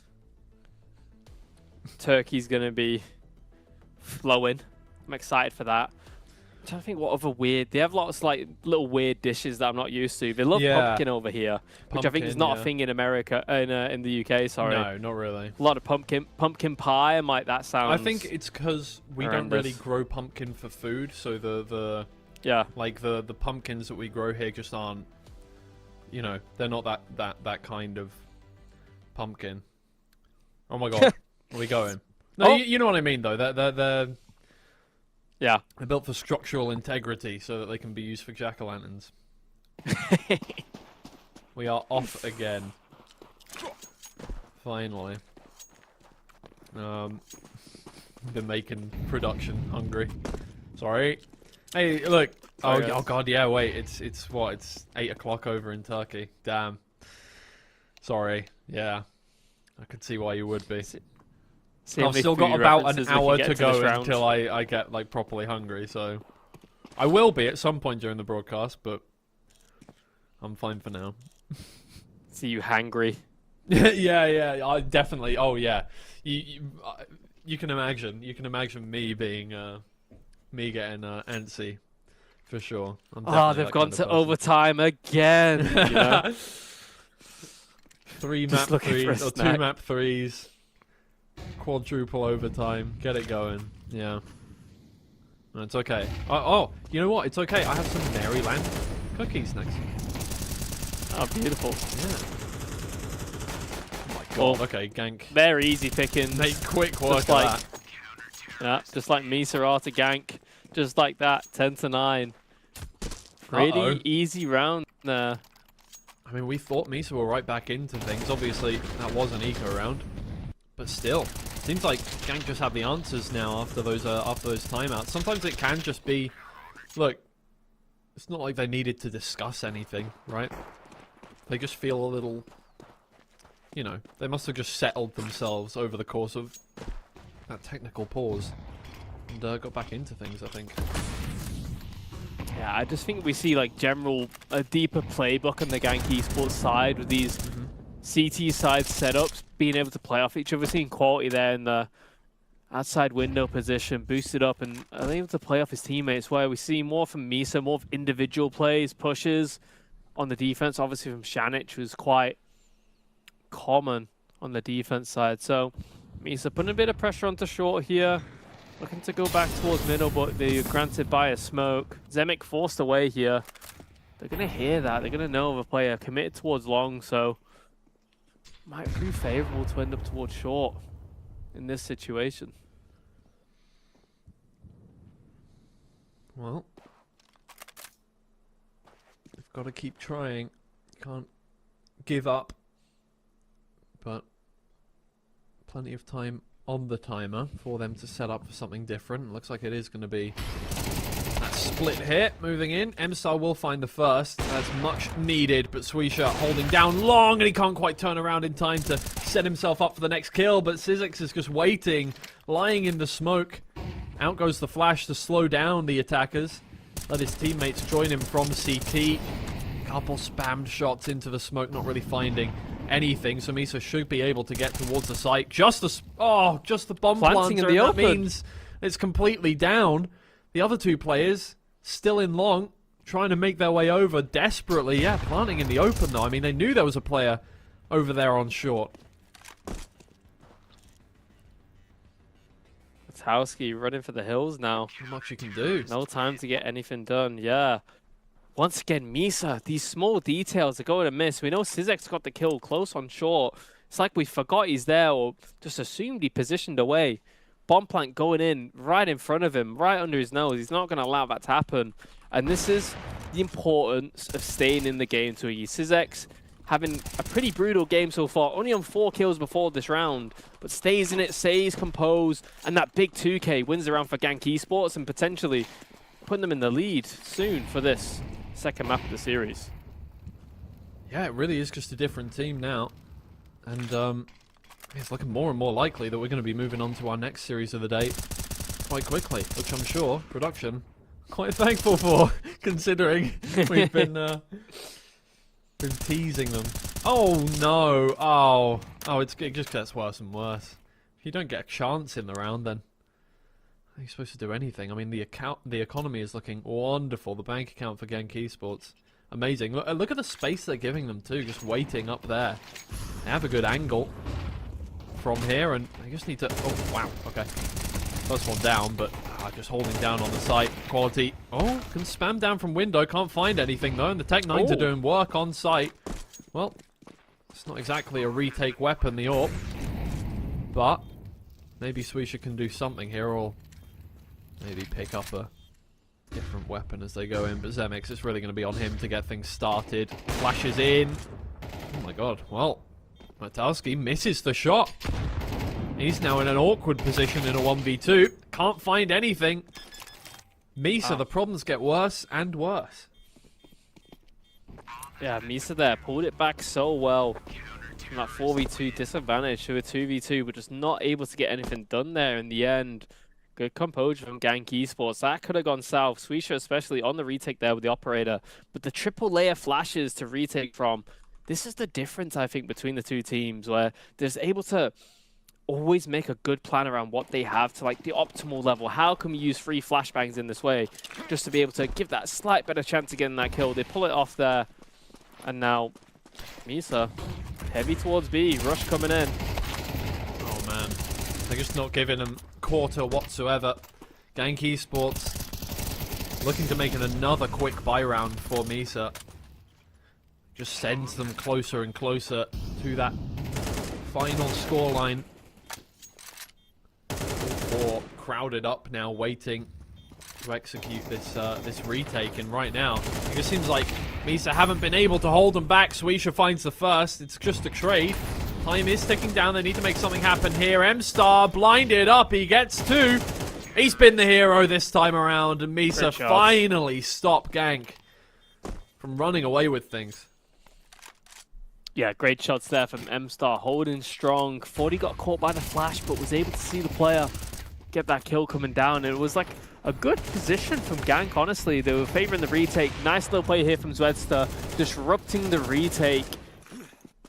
And a lot of utility going down on the player there. So good little heads-up play from Shanich, making that mid-round aggression as we know that he loves to do. And it looks like MISA now pivoting away from this A short position, trying to get a lot more done towards the B side, and it's paying off.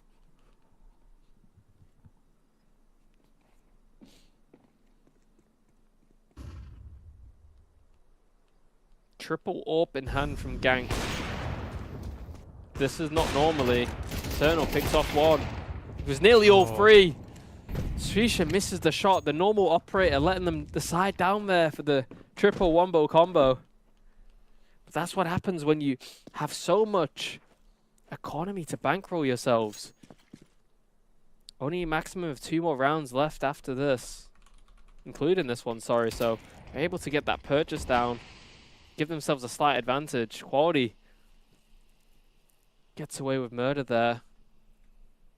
He catches the time and sees the head over the smoke. Shot misses. But Sezix is there with the spam.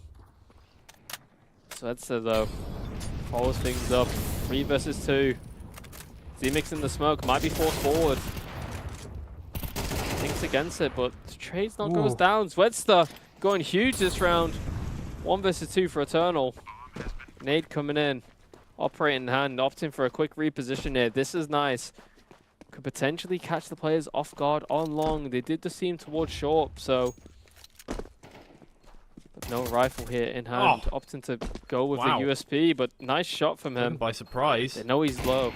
Oh, and it might actually just work! Oh my god, he finds the second as well! How has that worked out? USP in hand, 1 from long range, 1 up close, and Matovsky just can't hold him at bay. GANK Esports, the mandate of God is on their side. Great reposition there from Eternal. Putting the pressure on short. The nade showing where he is. Triple AWP paying off big time. Gets it done with the USB in the hand. 2 crisp headshots coming into play. I was wondering why he opted for that solution, but the communication came in. They're both low HP. Opting to be a lot faster. Knows Matowski's the final man alive. We know he likes to operate a nice little jiggle peek that comes in. Throws off the shot. Triple up once again from GANK. Tactic pause comes in for MISA. How do you combat this? I mean, right now they're just getting steamrolled, right? It's not a matter particularly of, I don't think, anything tactical necessarily. It's more just GANK have turned on a second gear and MISA haven't really been able to deal with it, right? They just seem a little bit out of steam right now, and then maybe that is to do with the technical pauses we had, but also you got to be able to deal with that. 3 AWPs now on the side of GANK. And if there is a map for that, it is this one. But we have seen that, you know, other players than Swisha can get involved. We saw Zemix on the AWP not too long ago. Oh, that's an easy kill for them as well. They're just giving away kills for free now. It looks like it might just be over right here and right now for MISA. 3 players remain. It's already looking like all she wrote. Yeah, and that's the value that triple operator setup, because obviously you get a pick towards middle, they don't expect the second, and they certainly don't expect the third, allowing you to have those free opportunities at an instant pick. And we see it again paying off. Orb kill onto middle, leg onto long. 5 versus 3 situation now. MISA with it all to do. Matowski has been strong, but not strong enough to get his team over the line just yet. Big round coming up to force it to overtime. 1 minute on the clock, but not much utility left on MISA's side. A Molotov smoking a flash to get things done. Little jump play comes in. Eternal is the wiser of it though. Doesn't fall for it. Takes down 2. It's going to be all she wrote here. Zuedsta on his own in middle. Miracle here. Yeah. But it starts off with the first Oh, and the yeah. second, but It was taken never down. going to be an easy job. And GANK, out of nowhere there on the second map, managed to make it a 2-0 series. It was a bit all over the place. Couple of pauses there, but it worked out in the end, and GANK, I'm sure, will be very happy to be done with it sooner rather than later. They're going to be heading on to the grand finals in a week or so's time, but we need to find out soon who they are going to be up against in that one. We've got 2 more teams to take on the gauntlet, come up against each other. That is going to be FUT and Bushido Wildcats. Bushido Wildcats, by the way, last time out, absolutely dominated, wiped to the floor with the team they were up against in the quarterfinals. So I'm sure for FUT it will be a bit of a scary time, but we'll see exactly how that works out in the server shortly.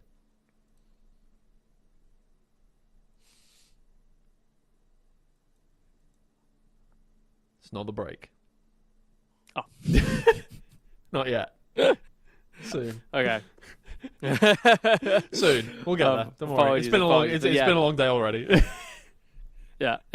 GANK there, coming back very well, very strong. I think just overall showing their quality, the amount of quality that we saw from GANK overall, dealing with these situations very well, using that utility. To me, we're on just that bit higher level than MISA, who did show glimpses of hope. Matowski coming in, they played much better. Yeah. The coach came in, tried his best, train wasn't to be, but Dust2 gave a good showing. So things to be able to work on for MISA, go back to the drawing board, make these slight little tweaks, go over these repetitions and come back stronger for the next one. Well, I tricked you the last time, but this time it really is going to be a break. So we will see you guys shortly. We'll be back with our second series of the day, and we'll find out who is going to be in the finals up against GANK.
Hello everybody, welcome back to Intel Monsters Reloaded. We're right underway with our second series of the day. It's Bushido Wildcats versus FUT Tulpars.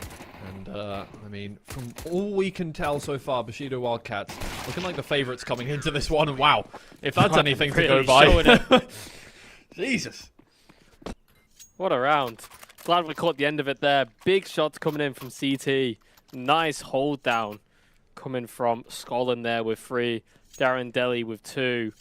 So big hold there on the defense side. FUT not getting anything done there. And looks like they're opting for the force buy. Does seem that way. And, hey, I mean, look. They're going into this one with confidence, very clearly. I mean, look, they came off the bat of a incredibly dominant quarterfinals, 13-3 and 13-0. Well, 13-0 and 13-3. Oh, yeah, it's a good way to do things, but wow, I mean, FUT, the answer so far is just run at them. See if we can't overwhelm these guys. They're clearly good aimers. Let's just try and run them down. It's somewhat worked here on the second round, in fact. Yeah, I did not realize the Tech-9 meta was back in full force. Feel like I'm playing back in 2015 again. Rolling back to good old days. 2 quick headshots coming in there on the A-bomb site. Good trades, and this is kind of what I feel like we saw in the last game with MISA trying to achieve that group pack mentality, but here, for able to convert some shots now and just slowing down the round, creating gaps, creating the question marks. Hey, 666 has an opportunity, finds a 1v1, isn't able to convert. The Tech-9 being somewhat limited at the range. Gadnik's looking to take the fights when he can. Pretty confidence here from the Wildcats side. Yeah, I mean, look. 30 seconds on the clock.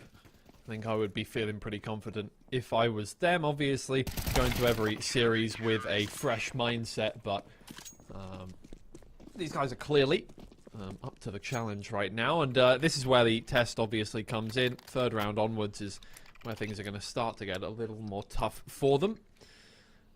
It may just be one more save round for FUT before they start getting back into the swing of things, but it just gives Bushido Wildcats a little more time to warm up, and I mean, both teams are playing very much like they want this game to be over as quickly as possible. I mean, these setups are not taking too long. Up mid runs, wow. They'll get one, and Darren Deli is just tapping down members of the FUT side. Again, it's over in a matter of seconds. Of course, it's an eco round for FUT, but still, no quarter. What a shot, by the way. Darren Deli plucking out of the sky the footballers player run boosting. Absolute domination from Darren Deli so far. He looks warmed up and ready to play. Yeah, really so. I mean, this is where the real game begins. Smoke goes down to mid. It's a good setup now to get the AWP in on Catwalk. Still taking damage. Down to 8 HP. Wow. Fegs is going to be backed up into the corner, but of course with the AWP, if you're going to hit the shot, you're going to hit the shot. It doesn't really matter in the end. He's just going to lie in wait now and see if he can't find anything. A pixel of a head to shoot down at. And FUT already with a casualty, though. It's not what Yeah, Darren Deli getting the spam from Connector. Opening up the round for them. He's been so strong so far and continuing that onto the gun rounds. Vey has a bit of an off angle here, looking to make something happen, but don't think it's going to be effective at this point. Bit of an A hit coming in now from FUT. Smoke goes down in towards jungle. Try and give him an opening here into walking onto site. Oh, Darren Deli does get taken down in the end. A couple too many angles to hold, and there we go. FUT, finally we're seeing some teeth from them. A couple of kills. Make things a little more difficult for Bushido Wildcats. Yeah, great round from FUT. Slowing down the pace, taking great positions, allowing Bozo to get up Connector, putting the pressure on, creating that space, and then all 3 sides able to execute, come out, hit their shots. Great team play coming from FUT so far in this buy round. Yeah, Bushido Wildcats don't really feel like they need to push the issue. Going to save the AWP. Going to save one M4 as well. Be more than happy to do so. FUT take their first round. So Bushido Wildcats not off to the same start as they did in the quarterfinals. However, that's to be expected when you're coming up against another quarterfinals winner. Yeah, exactly. Hoping to see they can get something done here on the operator. Obviously, the start of last round. Nice movement, getting up short. Nearly went down to the Molotov, though. Might not be feeling too great after that one, but able to keep it on for this next round. Not sure if Football has spotted out that operator. If so, could be a big reason here behind this massive A hit. Just going to use that utility, not allow Faye to get active. How aggressive with the these AVP. guys are. Scotland just walking up into their spawn. The flash is perfect to just give him a free kill. He gets out of there too. This is a well-drilled team. Bushido Wildcats bringing a level of play that FUT aren't quite ready for just yet. They're going to have to adapt on the fly.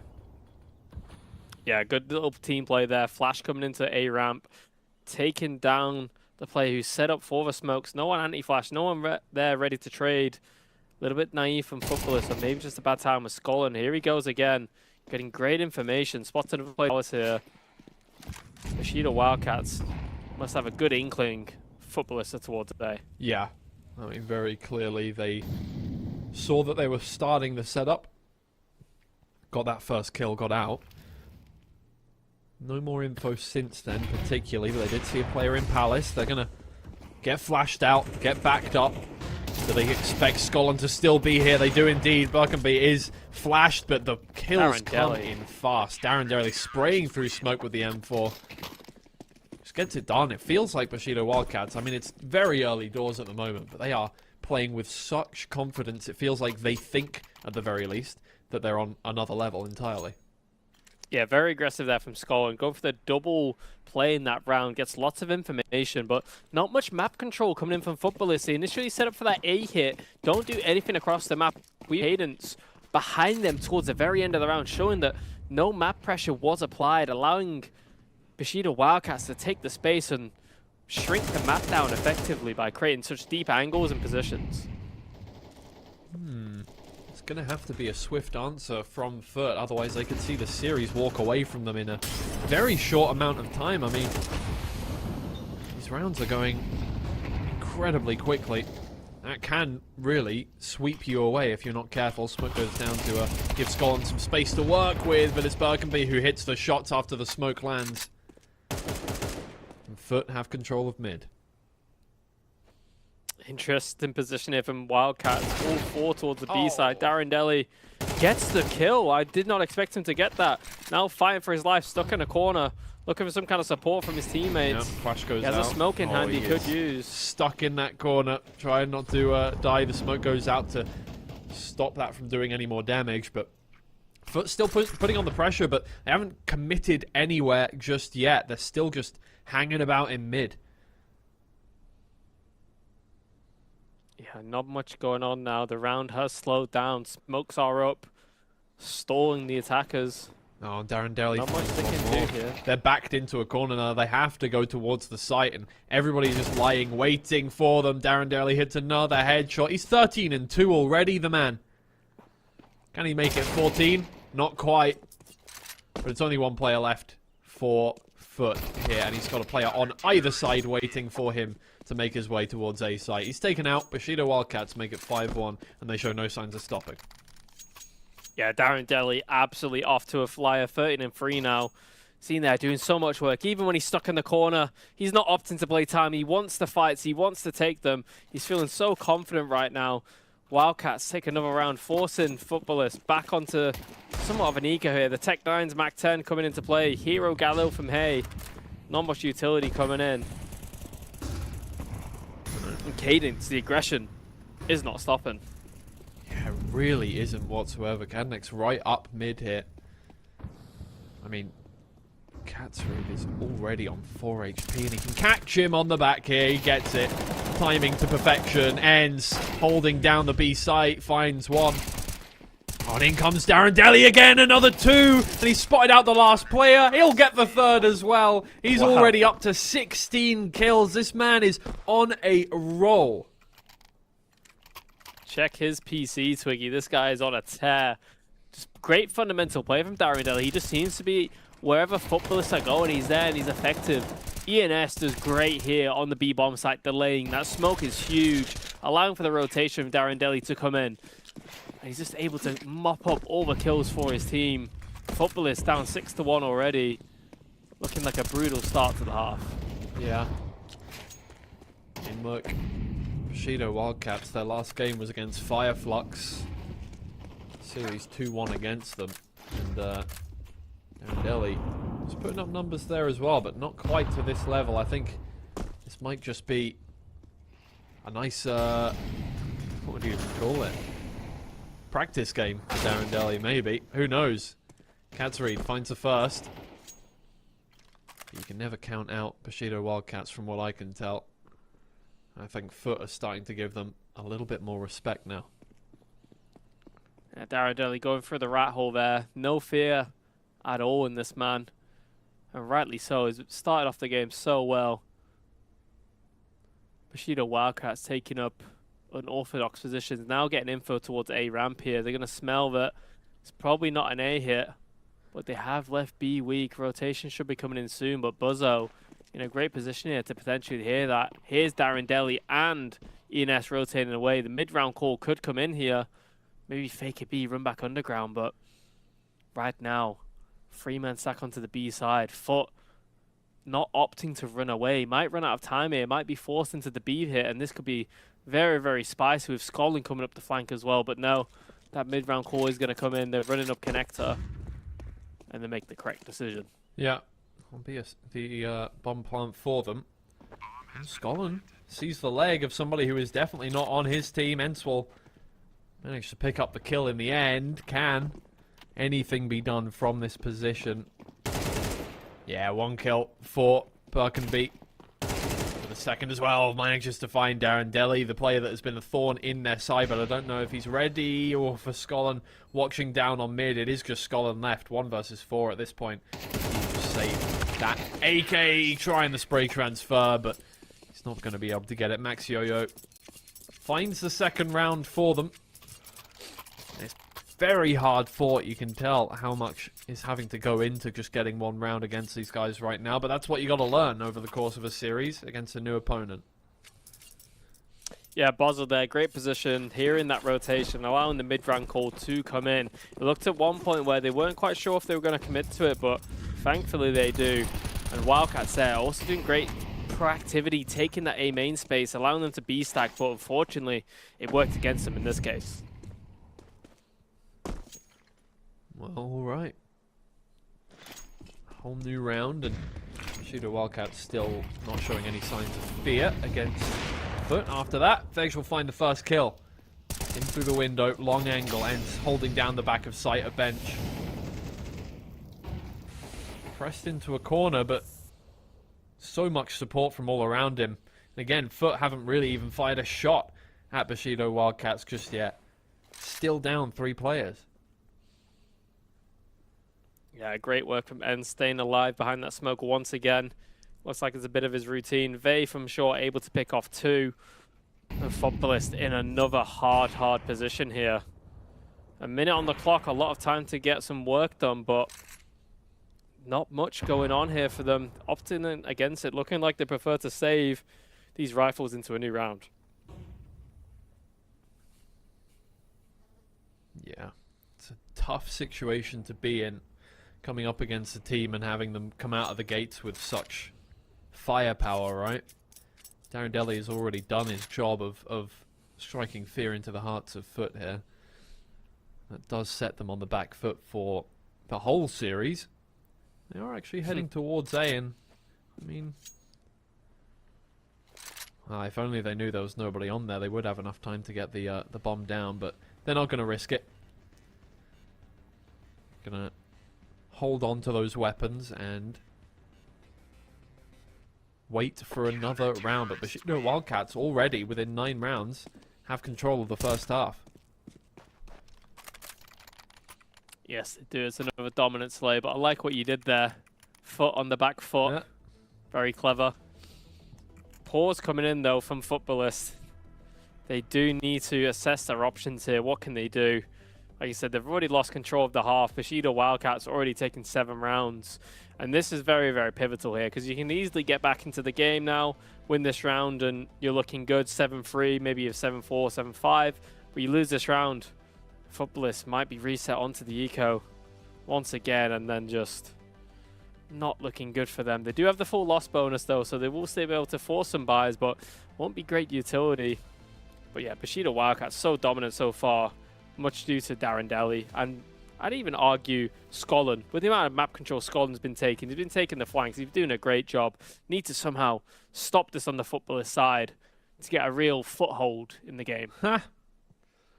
Really doing well with the foot jokes here. Thank you. Need to be careful lest we move into weird territory. Bushido Wildcats. Liking the look of foot here. Yeah, I love foot.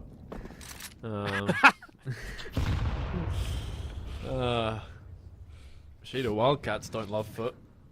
I'll tell you that much right now. They are taking full advantage of the opportunity to flex their skills a little bit at the moment.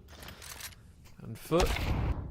Oh, not able to find anything. Bozo just turns around the corner for just a second, long enough for Veg to get things done. Ents holds down the whole... I mean, there's just no way. They couldn't get in whatsoever. They didn't even land a shot. I don't think there was a flashbang, Twiggy. I think that was just dry. Yeah. Just hoping the solo man on A did enough to move them away. In this case, it was not. Ends. Easy spray down. Gets the 4th. Great hold from him. Take a point of I damage. love a B anchor. Yep. Doing his job here. Getting some joy. Footballist. Timeout. All for the plan of fake A with 1 man. Then 3 of you jump through a smoke with no flashbang. Can't have been what they talked about. Surely there's a better option out there. Yeah. It's rough days for them if that's the best they can come up with right now. It is looking like, I mean, you know, before the game we were kind of wondering. Obviously, you never know with the quarterfinals in an open qualifier kind of setting. Yeah, was it just that Bushido Wildcats came up against an easy opponent? They got nice seeding on that one, or are they actually that dominant? And it is looking more like that second case. The 21-year-old Darren Daly manages to extend his kill count even further. It's only a nice pincer maneuver that can take him out in the end. Veg misses his first AWP shot here. His teammates are coming in support. 1 down. Makes it a 2v2. I'm not sure they're ready for a second. Apartments player. They're not indeed. Skolan finds 1 more. Doesn't quite know where Max is yet, but that'll probably flush him out. Finds the head. And now Veg can come in from the other side, get it done. Bushido Wildcats up to 9. Yeah, Skolan once again on the flank. Really proving pivotal to the Bushido Wildcats defense here. Getting proactive. Always behind. Footballers not expecting that. But Darren Daly, another big 2K for him on that B side. Gets taken down again, but like 2 great shots coming in for him. Really showing this individual prowess that we know he can provide to a team. And Bushido Wildcats 9-2, and they're thankful to have him. Yeah, I mean, that's one way of putting it for sure. Somehow, though, I do feel like even without Darren Daly, it would still be a tough matchup for FUT at the moment. You never know what to expect when you get to this stage of the tournament, but usually you wouldn't think it would be this one-sided. Maybe FUT can bring something back towards the second half of the map. Maybe they can bring something back towards the second map, but we're getting ahead of ourselves. Bushido Wildcats still have a job to finish, even though there are only 4 rounds needed to do so. Easier said than done. Yeah, a lot easier said than done. And we saw what FUT can do. The second round, 3 quick kills came in for them, but right now not able to get too much done. Taking good map control, though. Dotting their I's and crossing their T's. They, though, repositioning towards the B line with this AWP. Maybe expecting something back towards B here. Not too much information taken towards A, but they have plenty of utility ready. But Vey is ready and waiting here on this angle. Don't think they have any utility to push him off, so this might get a little bit Brutal for footballers. Should be one for free. No, Cats is ready with the pre-fire. Ready for a player to be there. Are they ready for Ents to be the backup? Not quite. One taken down. There's still one left to deal with. Two left to deal with. But Darren Deli's in there as support, and it's all over in a matter of milliseconds. Between those two, they got it done. 20 kills in the half for Darren Deli and 14 for Vey. I mean, or for Ents, sorry. That is a ridiculous start. Yeah, two players absolutely doing so much work for the team there. Once again, I feel like footballers just kind of unfortunate there. Ends was in a great position hiding. Molotov came in, flushed him out, forced him into the open. Weren't able to capitalize on it. So the utility on footballers has been quite good, but at the end of the day, it is an FPS game. You do need to hit your shots, and just right now, Bushido Wildcats are just shooting that much better.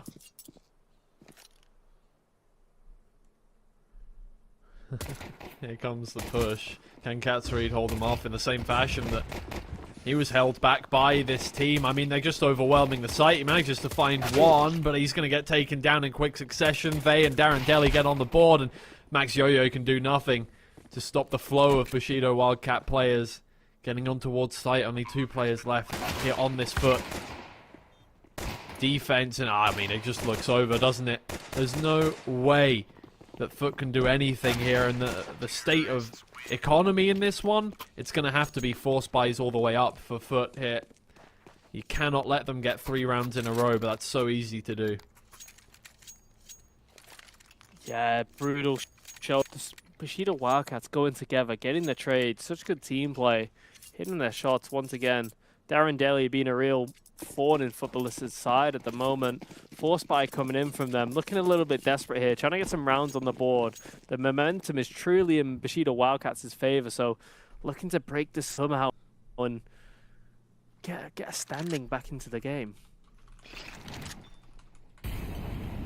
Difficult situation to be in as FUT. I mean, what do you even do when nothing you can come up with is a good enough answer? Burkenby feigns the first, but it's really all over once again. This is such an aggressive team that just gives absolutely no breakdown, no downtime to their opponent. It's just Cats left, and I mean, look, here's the thing. If you lose this 1 versus 3, which is looking more than likely, it's pretty much a game over. Yeah, even there, have that 4-man stack onto the A site, but not able to get anything done with it. No counter smoke ready for the Molotov. Egg comes in, all the players are flushed out into the open. Good principles and good trading from Bushido Wildcats. Very well drilled execution here. Not much they can really get done, to be honest with you. And then there's one with an MP9. Not looking likely, but Bushido Wildcats looking to go back towards this A side. Maybe a rinse and repeat. Don't need to show too much. Obviously, you mentioned it's the semi-finals, right? The final coming up soon, so don't want to give too much away in this attack side of Mirage if they don't have to. If they can just do simple execs to win it out, could be beneficial for them here. So, be something that influences this type of strategy. Really, really could just be over right here. And again, you know, this wouldn't even be their most dominant map in the last 3. But you gotta be looking towards next map and thinking, okay, what can we even do? This was over so quickly. So quickly. Not just in terms of, you know, the amount of rounds we played, but every round was so fast-paced. How do you even learn anything from each of these ones? Probably just comes down to, like, the small mistakes made early on. Right, they had some good moments, but potentially trading, spacing. As we see here, jump the corner. They're creating space for each other. They're just stuck on the side, waiting for the backup. 2 people here on the defense. MP9's in hand. Bushido Wildcat slowing it down, using that range. Great position, though, on top side here, but he gives it away. And what a shot from Darren Deli. This man is on prime form right now. I would not like to face him in a 1v1, I'll tell you that for free. No, not whatsoever. It's not over yet. It's just Darren Deli, 1 versus 2. If there's any man that can do it right now, it is going to be this man. There's one. With only 14 seconds left, it's going to have to be a mad rush towards the A site to try and get something done here. following in his footsteps is Catreed. They're typing in chat. Yeah, maybe shouts of GG already, and it might just be! Darren Deli gets it done for them in a 13-2 fashion. It's ridiculous stuff from Bushido Wildcats, and they're booking their ticket to the finals real quick if they have any way about it. Yeah, I'm interested to see if that was a pre-GG code there in chat. The VM will be coming into play, but when you're playing with so much confidence, so much swagger like Bushido Wildcats have done today, I don't quite blame them. No. Ridiculous stuff. I mean, if that is anything to go by, we're going to get one hell of a second map out as well. Really impressive. I am I don't even know what to say, right? This is nothing like the last game that we saw. It was back and forth last game. Really went down to the wire on the second map. This, it's a non-starter. Yeah, Darren Derry there, 25-7, 159 ADR is absolutely ridiculous. That's more than 3 of the players on Footballist combined, showing how much work he's been putting into the server today. So great stuff out of him. Interesting to see if he can keep up that momentum coming into the second map. Yeah, I'm looking forward to this one, but it might just be that we have a very short rest of the day, if that is anything to go by. I mean, it's a difficult one. I think as FUT to reconcile with. You're coming up against a team that, you know, has a lot of talent and has had some, you know, some historical kind of results that have done incredibly well. I mean, you don't have to cast your mind too far back for this team. From what I can see, 5 months ago, they beat Eternal Fire in the BTC Turk Game Fest for a prize of almost $12,000. So, like, this is a team with all of those kind of tier 3 trophies behind them. So it's a difficult one to come up against. Oh yeah, very difficult to come up against, and I think that just shows the quality that the Bushido Wildcats are able to display here, because to make a team who's like won events like that and done so well in the past, to make them look that much better than them is so impressive. So I'm interested to see if they can keep it up, because if this is the Bushido Wildcats standard form, it is incredible to watch, and we need to see more out of them soon. I'm not sure if we're on break or something. Okay, right, we're gonna head to a quick break now, and we'll be back with map 2 very shortly.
Hello everybody, welcome back to Intel Monsters Reloaded. Bushido Wildcats won the first map, the last map as well, 13-2, and well, if that's anything to go by, FUT have a monster of a task up against them. Right? This is not an easy one for them now on Inferno.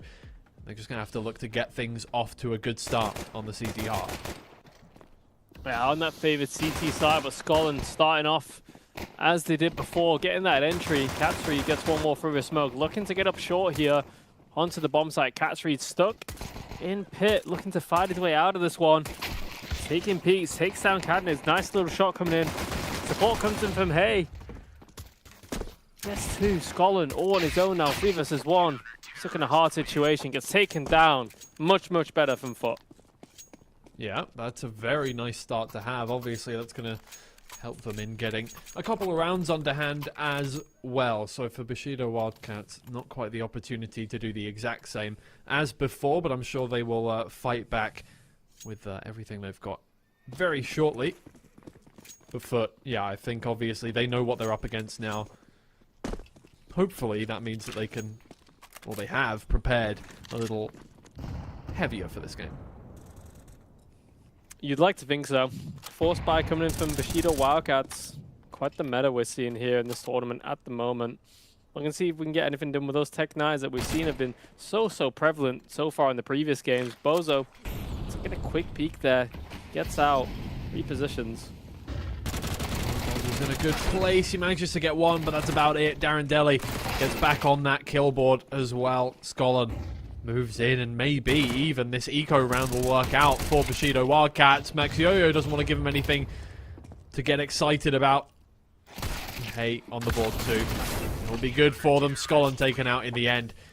It's a good effort there from Bushido Wildcats to put things back in their favor quickly, but it doesn't quite work. But luckily for them, they didn't invest too heavily there. Yeah, good start from them, getting those 2 early kills. Looks very possible, but FUT doing a good job there. Hay staying alive, allowing the rotation to come in. To double man the person going up into graveyard there. So good job from them. Nice, cool, and composed. Well, we have Bushido Wildcats. Hero rifle onto Scotland now. He started the game hot. We're going to see what more he can get done here. Might not be expecting from FUT as they're getting quite aggressive down middle. Might catch Scotland off guard, but the timing goes against their favor. And now Hey, 666, getting a little bit over-aggressive here versus the eco. Could get punished here by Scotland if he's quick enough. Certainly could. But we'll take that happily. 2 kills to start things off. Mechanics gets 1 back in his favor and manages to pick up a rifle for Darren Deli as well.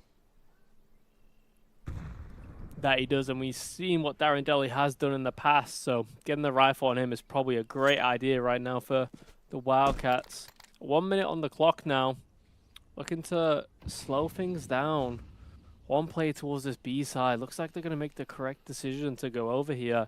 No utility in hand though, so they're going to have to wait out this smoke. Birkin Bay has a Molotov and flash in hand that enables further delay. Maxi Yo-Yo on the rotation now, just getting that much closer. Knows we don't need to risk too much here. We have the man advantage, they're probably low HP. Need to use our utility and buy some time. Yeah. Obviously this is a round they expect to get in their hands after having won the pistol. And it's a good start to hold them down. Darren Deli does make that M4 work to start off with, but oh, that's a great shot with the deagle from Cadnix to get him access to the sights. Bomb down on the ground, M4 in hand. Should actually be possible for him if he manages to hit his shots. That's a good shot to start things off. Can he get another couple down? There's one. Ooh. He can't quite get the second. I mean, they made it difficult for FUT there, and FUT will still be a little bit that we managed to lose so many players there, but in the end converted the first 3, and that's all you can hope for.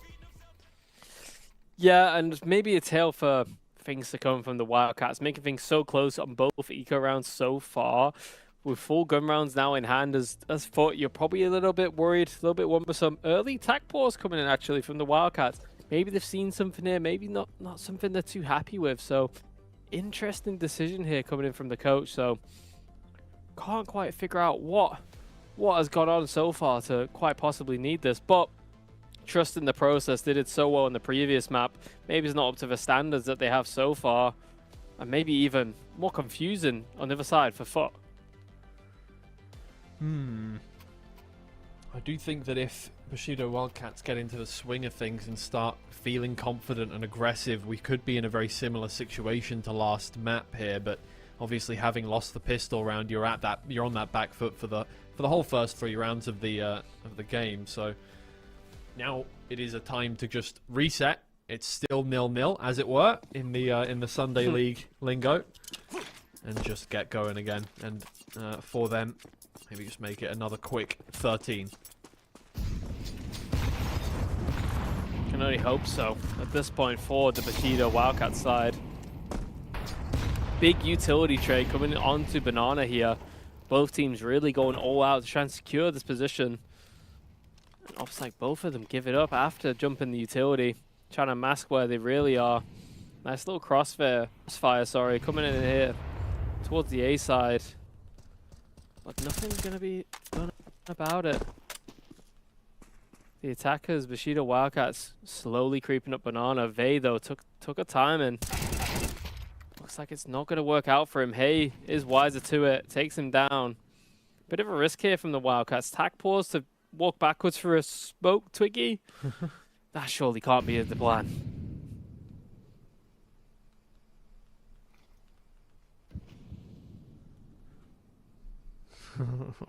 Game of attrition here. Nobody wants to make the first move. Of course, Bushido Wildcats don't want to give away a 4th round and then have that uphill battle going on again, because you do that, you're back in that kind of economic lull, and it'll probably become 5 as well, especially when they were so close to converting that 3rd round. And in they move. FUT are going to make their way towards the site here, and it's a good hold so far from Bushido Wildcats. Darren Daly and Ents both get on the board. More damage dealt too. Bomb will be planted. But if we know anything about these guys, it is that they can convert rounds like this. And one of the FUT players still all the way over on the other side of the map. Going to take a little more time to join up with his teammates, and that might just be a bit awkward for them. Bomb is ticking down. No move made yet by Bushido Wildcats. They're keeping their cool. Now is when they're going to make their move, and Cadnix gets the first. Keep them at bay. Yeah, it's absolutely fine. That bomb will go down. It just seemed like FUT weren't exactly... They didn't want to commit to going for it the whole time. Players very close to it, but they didn't really know whether or not they wanted to go try and get that defuse going there. Yeah, a lot of hesitation coming in. They're worried about the lurker. Scoring has been in apartments so many times. Even he took time. He wasn't even a part of the execute, Twiggy, so they were right to think that he wasn't with the boys, so they were more aware. But like I said, time is a resource. You don't have that much time to mess around with. The retake has to be coming in fast and concise. If not, just better off saving as a free instead of going down with like a a mixed effort there. Oh my lord, they are stuck in a corner now. Can they fight their way out of it? It doesn't look like it. Bushido Wildcats take 2 casualties right off the bat, and a lot of map control given up to FUT as well, it seems like. Now that we're on some ground that FUT feel more comfortable with, things are a little more in their favour. Yeah, it was a good retake coming in towards Banana there. Maxi Yo-Yo running through his own teammates Molotov, catching Bushido Wildcats off guard. Bit of a little gimmick there, but that paid off massively for Footballists. Now in full control of this round. 5 versus 3. Opting to give up Banana now, going more of a passive position, playing up, down towards the CT spawn. Wildcats grouping up together as a 3. This B hit last time worked out so well for them in a disadvantage. But with Maxi Yo-Yo on this elevated position, I'd look to catch them off guard on the hit. Well, they've seen a player there. I'm sure they're going to be ready for the high-low as well. Let's see if they can take out Maxi Yo-Yo here, or if they fall susceptible to the kill. Indeed they do. Ents will get 1 back, but damage has already been done. Bomb will go down on the ground, but they need to hold this one off against 4 players. They've Done something very similar before, but this time around, they're just not quite hitting the same shots as on last map. Yeah, not much could be done there. Birkenbev takes him down. 4 vs 1 from ends. Great angle here. Gets down 1. Oh, they're coming at him one Goes by for one. a second. There's only 2 players left. He's hit the 3rd headshot. Can he get it before it's defused? Not quite. Oh, just took his time a slight hair too much there, and FUT managed to make it work. But you could see, again, Bushido Wildcats really making it difficult for them at every step. Yeah, great shots there from ends. Angling out, taking the one-on-ones when he can, isolating the duels. Footballers giving them up, really. Not really playing together there. Not overwhelming ends.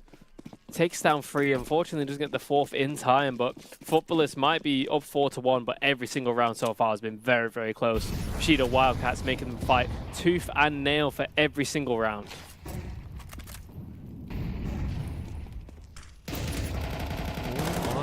Well, in you go. That'll do. Darren Daly, though, is able to bodyguard his teammates just enough to stop any casualties from happening. Birkenbeat will take a little bit of... Oh, he'll learn a lesson from that, maybe. A bit too aggressive. Took a little break from the round. Yeah, go back to spawn. That's Oh, fine. I guess the players it. Oh. Guess to go on TikTok on his phone real quick. Reset the mental.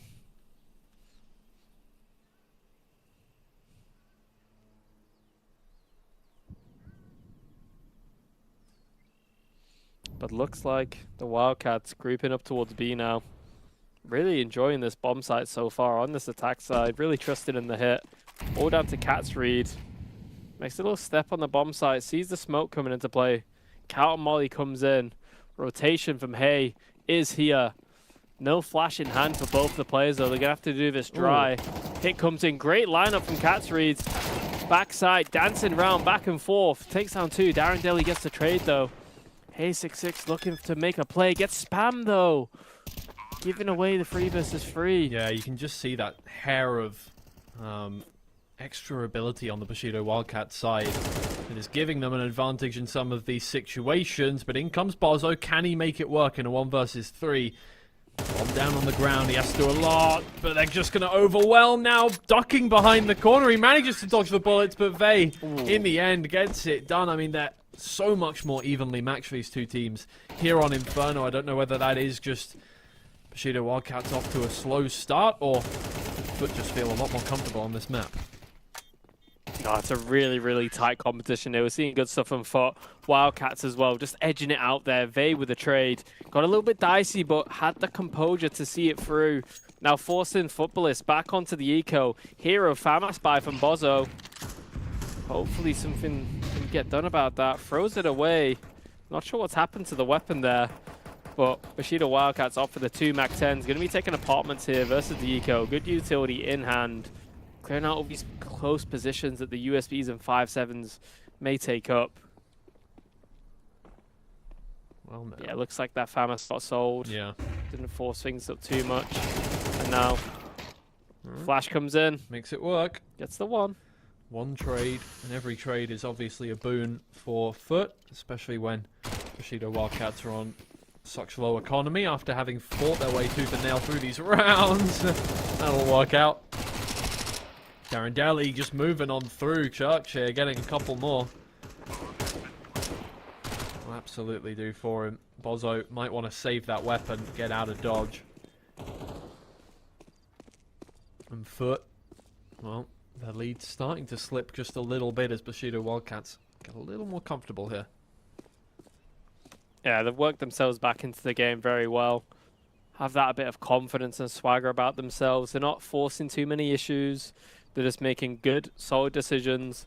Even in disadvantages, grouping up and hitting is a very effective strategy to get yourselves back into the game, especially when you trust yourself to hit those shots where instead of just going for hero plays on one-on-one. So, well played from the Wildcats so far. Looking to try and take down this rifle from Hey 666, but Cadnix thinks better of it, gets taken down, loses the Galil, but I'm not sure if that's going to be too big of a factor coming into the next round. Yeah, they'll be able to buy it either way. It makes things a little more awkward, but they'll be absolutely fine. A couple of drops will get them through this one. well, one SMG in the hands of Scullen, but other than that, they're all good. And yeah, you can see that FUT have a bit of an awkward one. That AK saved, one M4, and then everything a little bit more all over the place, right? And well, they need to be careful now. Obviously, starting off with that lead, absolutely wonderful, 3-0.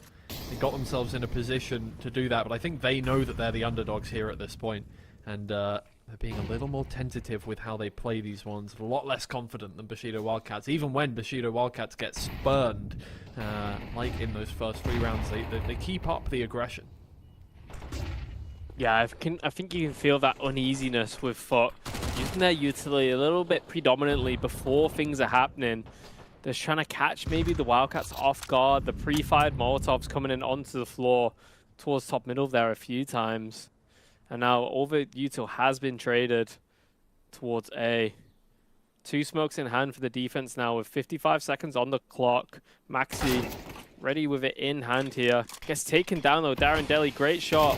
Going to be speeding up into the bomb site now. Are the Wildcats? Birkenbay in the smoke. Takes the timing. Gets away with it. He's gone as well. Banana. Look at him go. He's found another. Just walked past the whole Bushido Wildcats team and managed to pick up everybody on his path. Well, that does make the job a little bit easier here for FUT on the retake, but, well, Bushido already on the ground and everybody's still grouping up for FUT. The time is going to get a little low if they're not careful. Again, there's just that hesitance, right? A moment of hesitance. They're going to move in now. They need to really get these kills. Darren Deli finds one. Are they ready for the off angle here? No, they're not. Cadnix takes full advantage and it makes it 4-4. Yeah, the map was almost flipped there at that point. The terrorists in CT spawn. FUTbliss retaken from Banana. Good play there from Birkenbev at the start in the smoke, waiting for a timing, running away, isolating the ones. Just great work considering the position he was in, but Bushido Wildcats once again having that individual brilliance to take down that 1 versus 2 situation. Now 4-4 on the board. FUT back on eco. I'd say the Wildcats have flipped this game and back in full control. Yeah, tactical timeout for FUT. No surprises there. Bushido Wildcats are, well, maybe not quite looking exactly the same as they were over on Mirage, but you're starting to get the idea that they could start running away with things. And for FUT, that is a scary possibility, right? 3 in a row now. You've just got to stem that flow and keep them at bay. Those first 3 rounds were wonderful for FUT to just keep Bushido from getting too comfortable. The more you let them in, the more they're just going to exponentially start to sweep you off your feet. Well, I fully have had good success when they've been retaking positions like Banana, when they did that delayed hit with the double Molotov combo with Maxi running down with the MP9 is when they got their most success. So maybe looking to be a little bit more proactive on this defense. Birkenbev already in a common position, got naded down to 55 HP. And this is the type of start you want to avoid if you're FUT. If you're planning to fight for this position, needs to be coming a lot sooner. Flash comes in, overwhelmed by the attackers. 3 kills just like that, and this is what I mean, Twiggy. It's like the flash comes in, but it's a little bit too late. Do we need to be in this preemptive position where we can lose damage, use utility, and then when the hit actually happens, it feels like we're not ready for it. So, bit resting on the feet there. It's another save as well from FUT. Or a hopeful one at the very least. Hunting is happening from Vey here. He's going to get taken out. But now everybody else knows where the FUT players are. I'm not going to go for the bomb, but they really do want these weapons. And the bank is still not comfortable for Bushido Wildcats, so I doubt they'll be too interested in finding these two. But well, if they could pick one up, they wouldn't be unhappy. Yeah. Especially with the economy not looking that great on Bushido, actually. So probably opting to go the safer route here, not risk too many things. The AKs can be big on that defense. Obviously, they allow that first bullet headshot kill can be really, really strong when you're playing up against it. But as we see here, yeah, just wasn't enough from Footballers. Nice idea. Execution wasn't brilliant, but the Wildcats are able to take that away. And another attack pause coming in from FUT. Coach not happy with that last one. Really wants to assert himself on this half. Really believes they've got a good chance to get back in it now, sooner rather than later. And I think that's honestly probably because a team like the Bushido Wildcats, you don't allow them to get so much momentum. We saw what they could do to you on Mirage when they're playing that aggressive, that fast. So really trying to break the momentum here. Yeah, that's the thing, right? When it does get down to fast-paced CS, I think Bushido Wildcats, that's where they thrive, right? When it comes down to the Twitch reactions and just winning gunfights in the moment. I think they have the upper hand there just a little bit. And FUT seem to want to slow down the play at every possible juncture, but it's just not working at the moment. Yeah, it's not paying off for him just yet, but hopefully this tack pause helps things. Going to see Kadnix leading the charge with a Max 10, changing the pace here from Wildcats, doing a straight up rush. Wazza sprams through the smoke, doesn't connect, and now they're wrapping onto the bomb site like a boa constrictor. Skull and Punch first.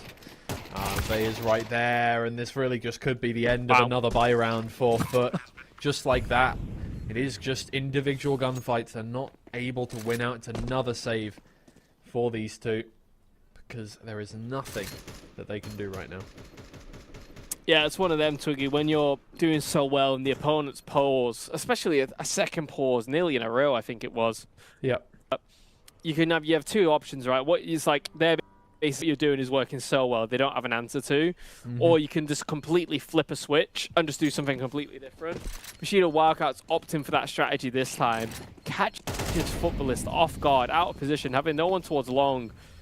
They just now, like I said, like a boa constrictor, they're coming at him. They really don't want to allow Birkenbev to save this M4. Gets one, gets taken down, but like I said, yeah, great adaptation there from the Wildcats. Completely changing up the pace, where they've been hitting, and keeps Footballers guessing. Well,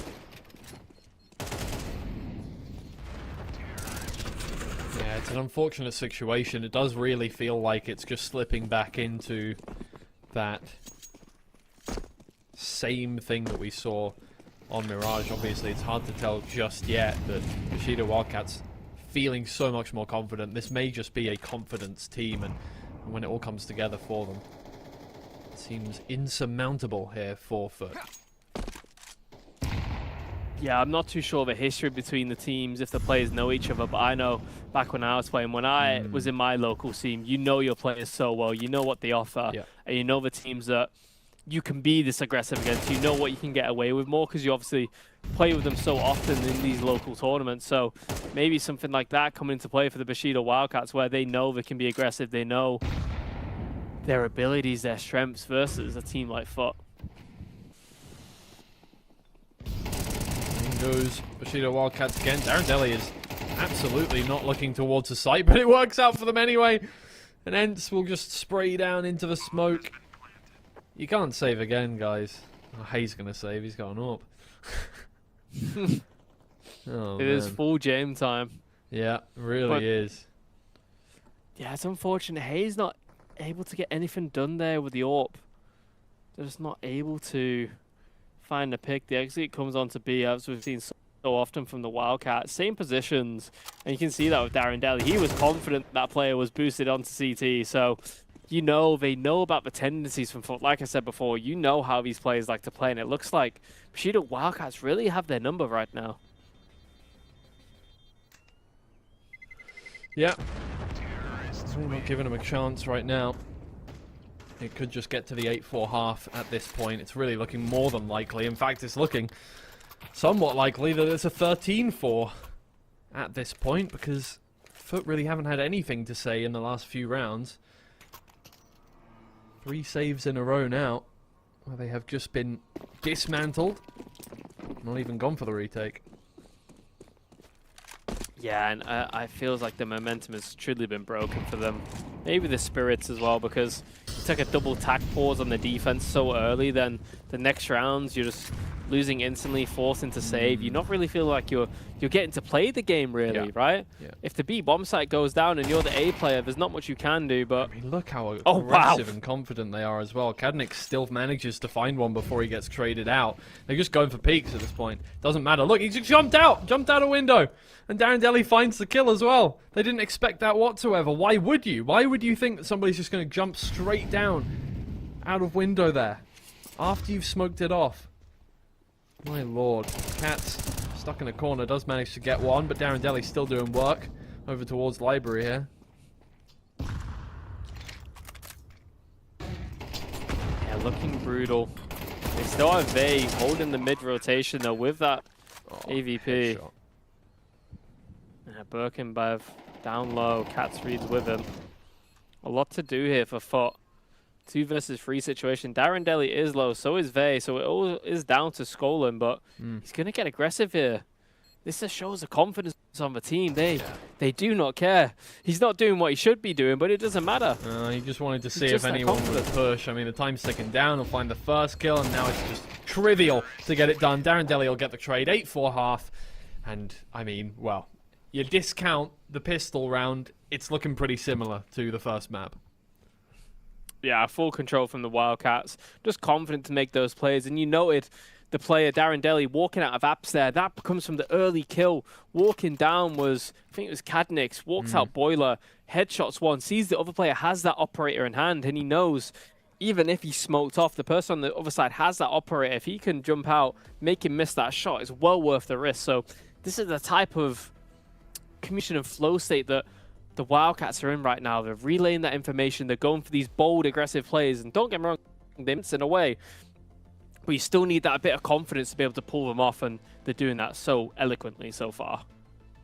Yeah, really are. Technical pause to start off the second half. We had to figure out a way to slow this down because it's just been too short of a series so far.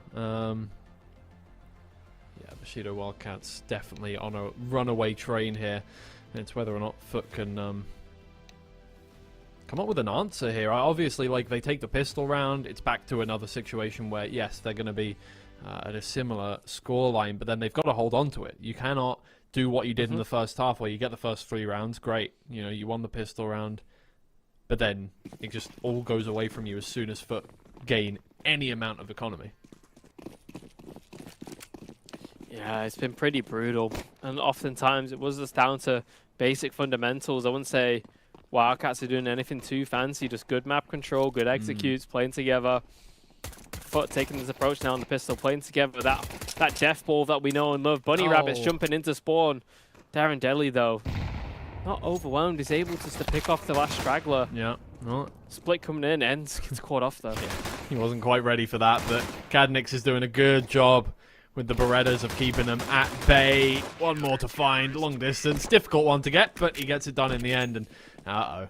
That might just be the death toll once again. I mean, we saw it on the first map where Bushido Wildcats had a good first half. I mean, it was 10-2 instead of 8-4 that time, but then just converted the pistol round.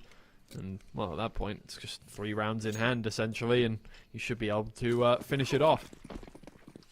Yeah, big force coming here for FUT, just to get some hype, some belief back into the game, because they definitely feel down and out there. It feels almost like bullying from the Wildcats at certain points where things just aren't going FUT's way. They're losing the individual fights. The team play, the Wildcats seem to read on them so well. So, big round here. 4 Tech-9s, a Mac-10, and a Dream.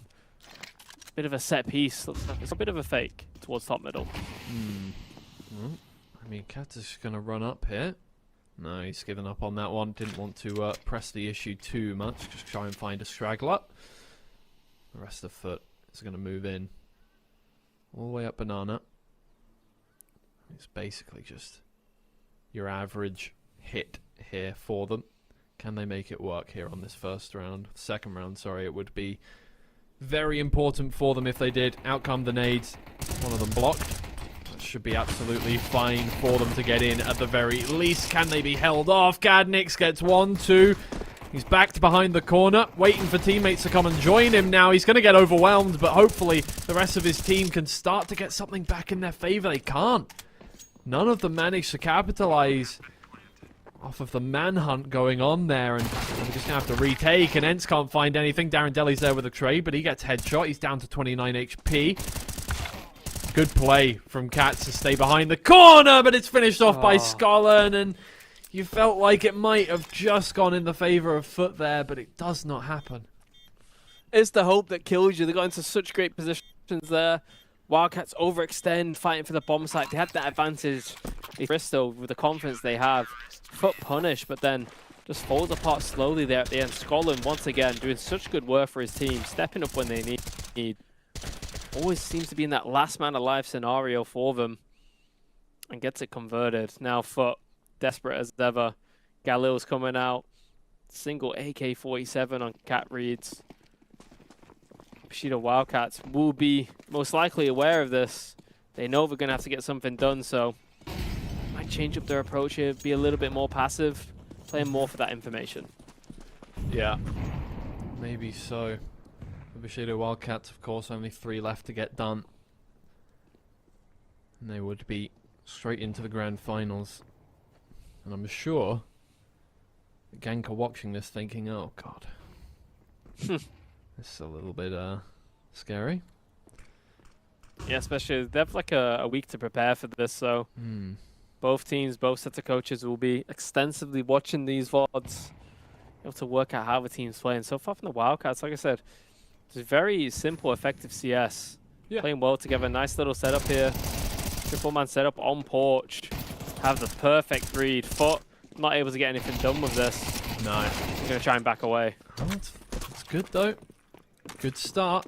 Or good way to get back into things, I suppose.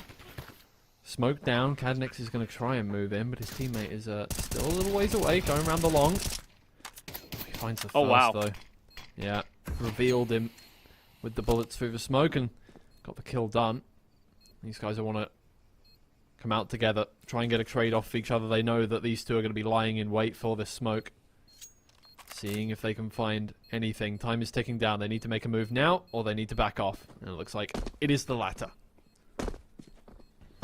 Yeah, time was ticking a little bit too far there. Cadnix had the kit, but I don't think they fancied their position. They didn't know his location, so could have potentially gone for it, but him being 2 HP, probably the deciding factor there. Not worth the risk. This team is confident, even on lesser guns like the FAMAS and such, but good opening there from FUT. It started very strong for the Wildcats, going 2 for 1 on the trades, but got caught in position and eventually overwhelmed, so good stuff by them. Cadnix nearly got himself back into it. But now maybe some foundations to build on for FUT. Yeah. I mean, that is a very, very positive round to get in your favor here.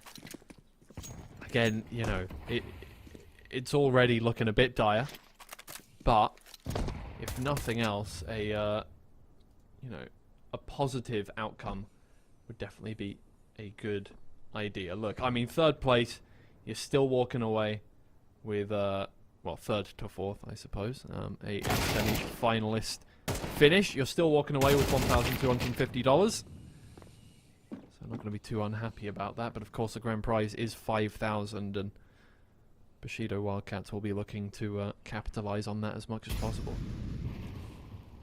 Oh yeah, a lot of money to play for here. Definitely worth giving it their all, especially with the finals coming up soon. That's why I think in the back of their mind at this point, they had such good control of the game. They can be potentially thinking about the final already, when it might get ahead of themselves a little bit with that. But so far they're showing great control, but FUT fighting their way back into this game. Hit coming in from A short now. Bushido Wildcats are out of position. Darren Deli might have a nice little timing here towards A short. It is good. I don't think he'll take anyone off guard, but if he can get the kill, then that's a great start. And his teammates have come to join him, but it's really, really good from Hay to make sure nothing bad happens. It's a spray transfer good. It's not quite there. He runs out of bullets, Cadnix, and oh man, even on a round like that, Bushido Wildcats make it so difficult for FUT, but 2 in a row is definitely something to work with. Yeah, the game might be back on, I think, Twiggy. Footballers, 2 rounds in quick succession there. Building off the lack of momentum they had is quite impressive. The mental fortitude, the players are still absolutely fine for this. They don't want to give up the spot in the final versus GANK. Eco round here from the Wildcats. If FUT convert this, it's going to be 10-7. And the deficit is not that far. No. Well then. Not an easy one. But it's a slow start this time. Bushido Wildcats, I think, once they've gone on to that defensive half, it's not quite as many chances, at least not as many as there were on Mirage, to get aggressive here. So many awkward angles that you could be kept at bay round. You need to be careful here, Darren Deli. Of course, players everywhere now. He wants to get something. He wants to get an opening kill. But he knows he can't be too close to Boiler or somebody's going to take advantage. Catsreed finds a kill eventually. Yeah. Overstayed his welcome a bit there. Was really looking for that fight. And to be fair, close range, not a bad decision. Faye now stuck on his own. Ooh. Takes the one and Catsreed. This is where things get dicey now. Yeah, oh, and he gets a lot of space. And the bomb! The bomb and, oh, well, I thought for a second there he was going to get the AK and actually make something work there. But still, the casualties are looking good in the favor of Bushido Wildcats. Is exactly what they need out of a round like this. They need a round win, but they might even get the round win if that happens. It's only one player left for FUT. He's going to be able to plant the spike, but surely now Bushido Wildcats can pick up a couple of weapons and actually... Oh, no, they don't even need them. Cadnix comes round from apartments and just finishes it off. Bushido Wildcats are round out of nowhere. 3 big kills with the USB there coming into play. 2 from Enz, 1 from Cadnix. That is heartbreaking. The double setup there in Library, they didn't expect the second, they got the first. And it's rounds like this as FUT, you just can't afford to be losing. It was already bad enough. Bomb going down in apartments, they had an insanely good position. But 2 kills there for a USB cannot be happening. No, it really, really can't. That is unfortunate for FUT. Right when things were starting to look a lot more hopeful for the team in getting back into this series, bringing us to a map 3 and staging some kind of upset here. That's a real kick in the teeth.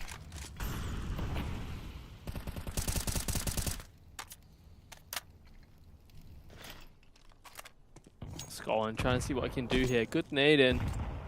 Some good damage coming into apartments. FUT taking banana though, or at least they're about to. Some pressure towards top middle. A bit of a lurk smoke coming in from Hey, but I think it's too little too late now. Pressure's already up in apartments. Lurk smoke coming in. It's setting up like a weird set play fake here, but Cadnix, great nade towards banana. The jig might be up. Yeah, that's read. Gets one, but there are fights going on all over the place. Bushido Wildcats still winning out in terms of numbers left on the server.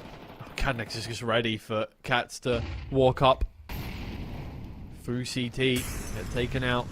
Molly's everywhere here on the site, but how do you even go about taking this now as 2 players on FUT? Yeah, the weaponry is not looking great. Opted to walk up behind the smoke, trying to get some spams in.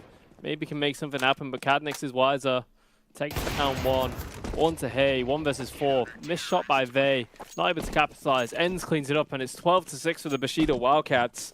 Truly dominant display coming in here. FUT just looking out of energy. Yeah, you would be, honestly, after around, like, a couple of rounds ago here.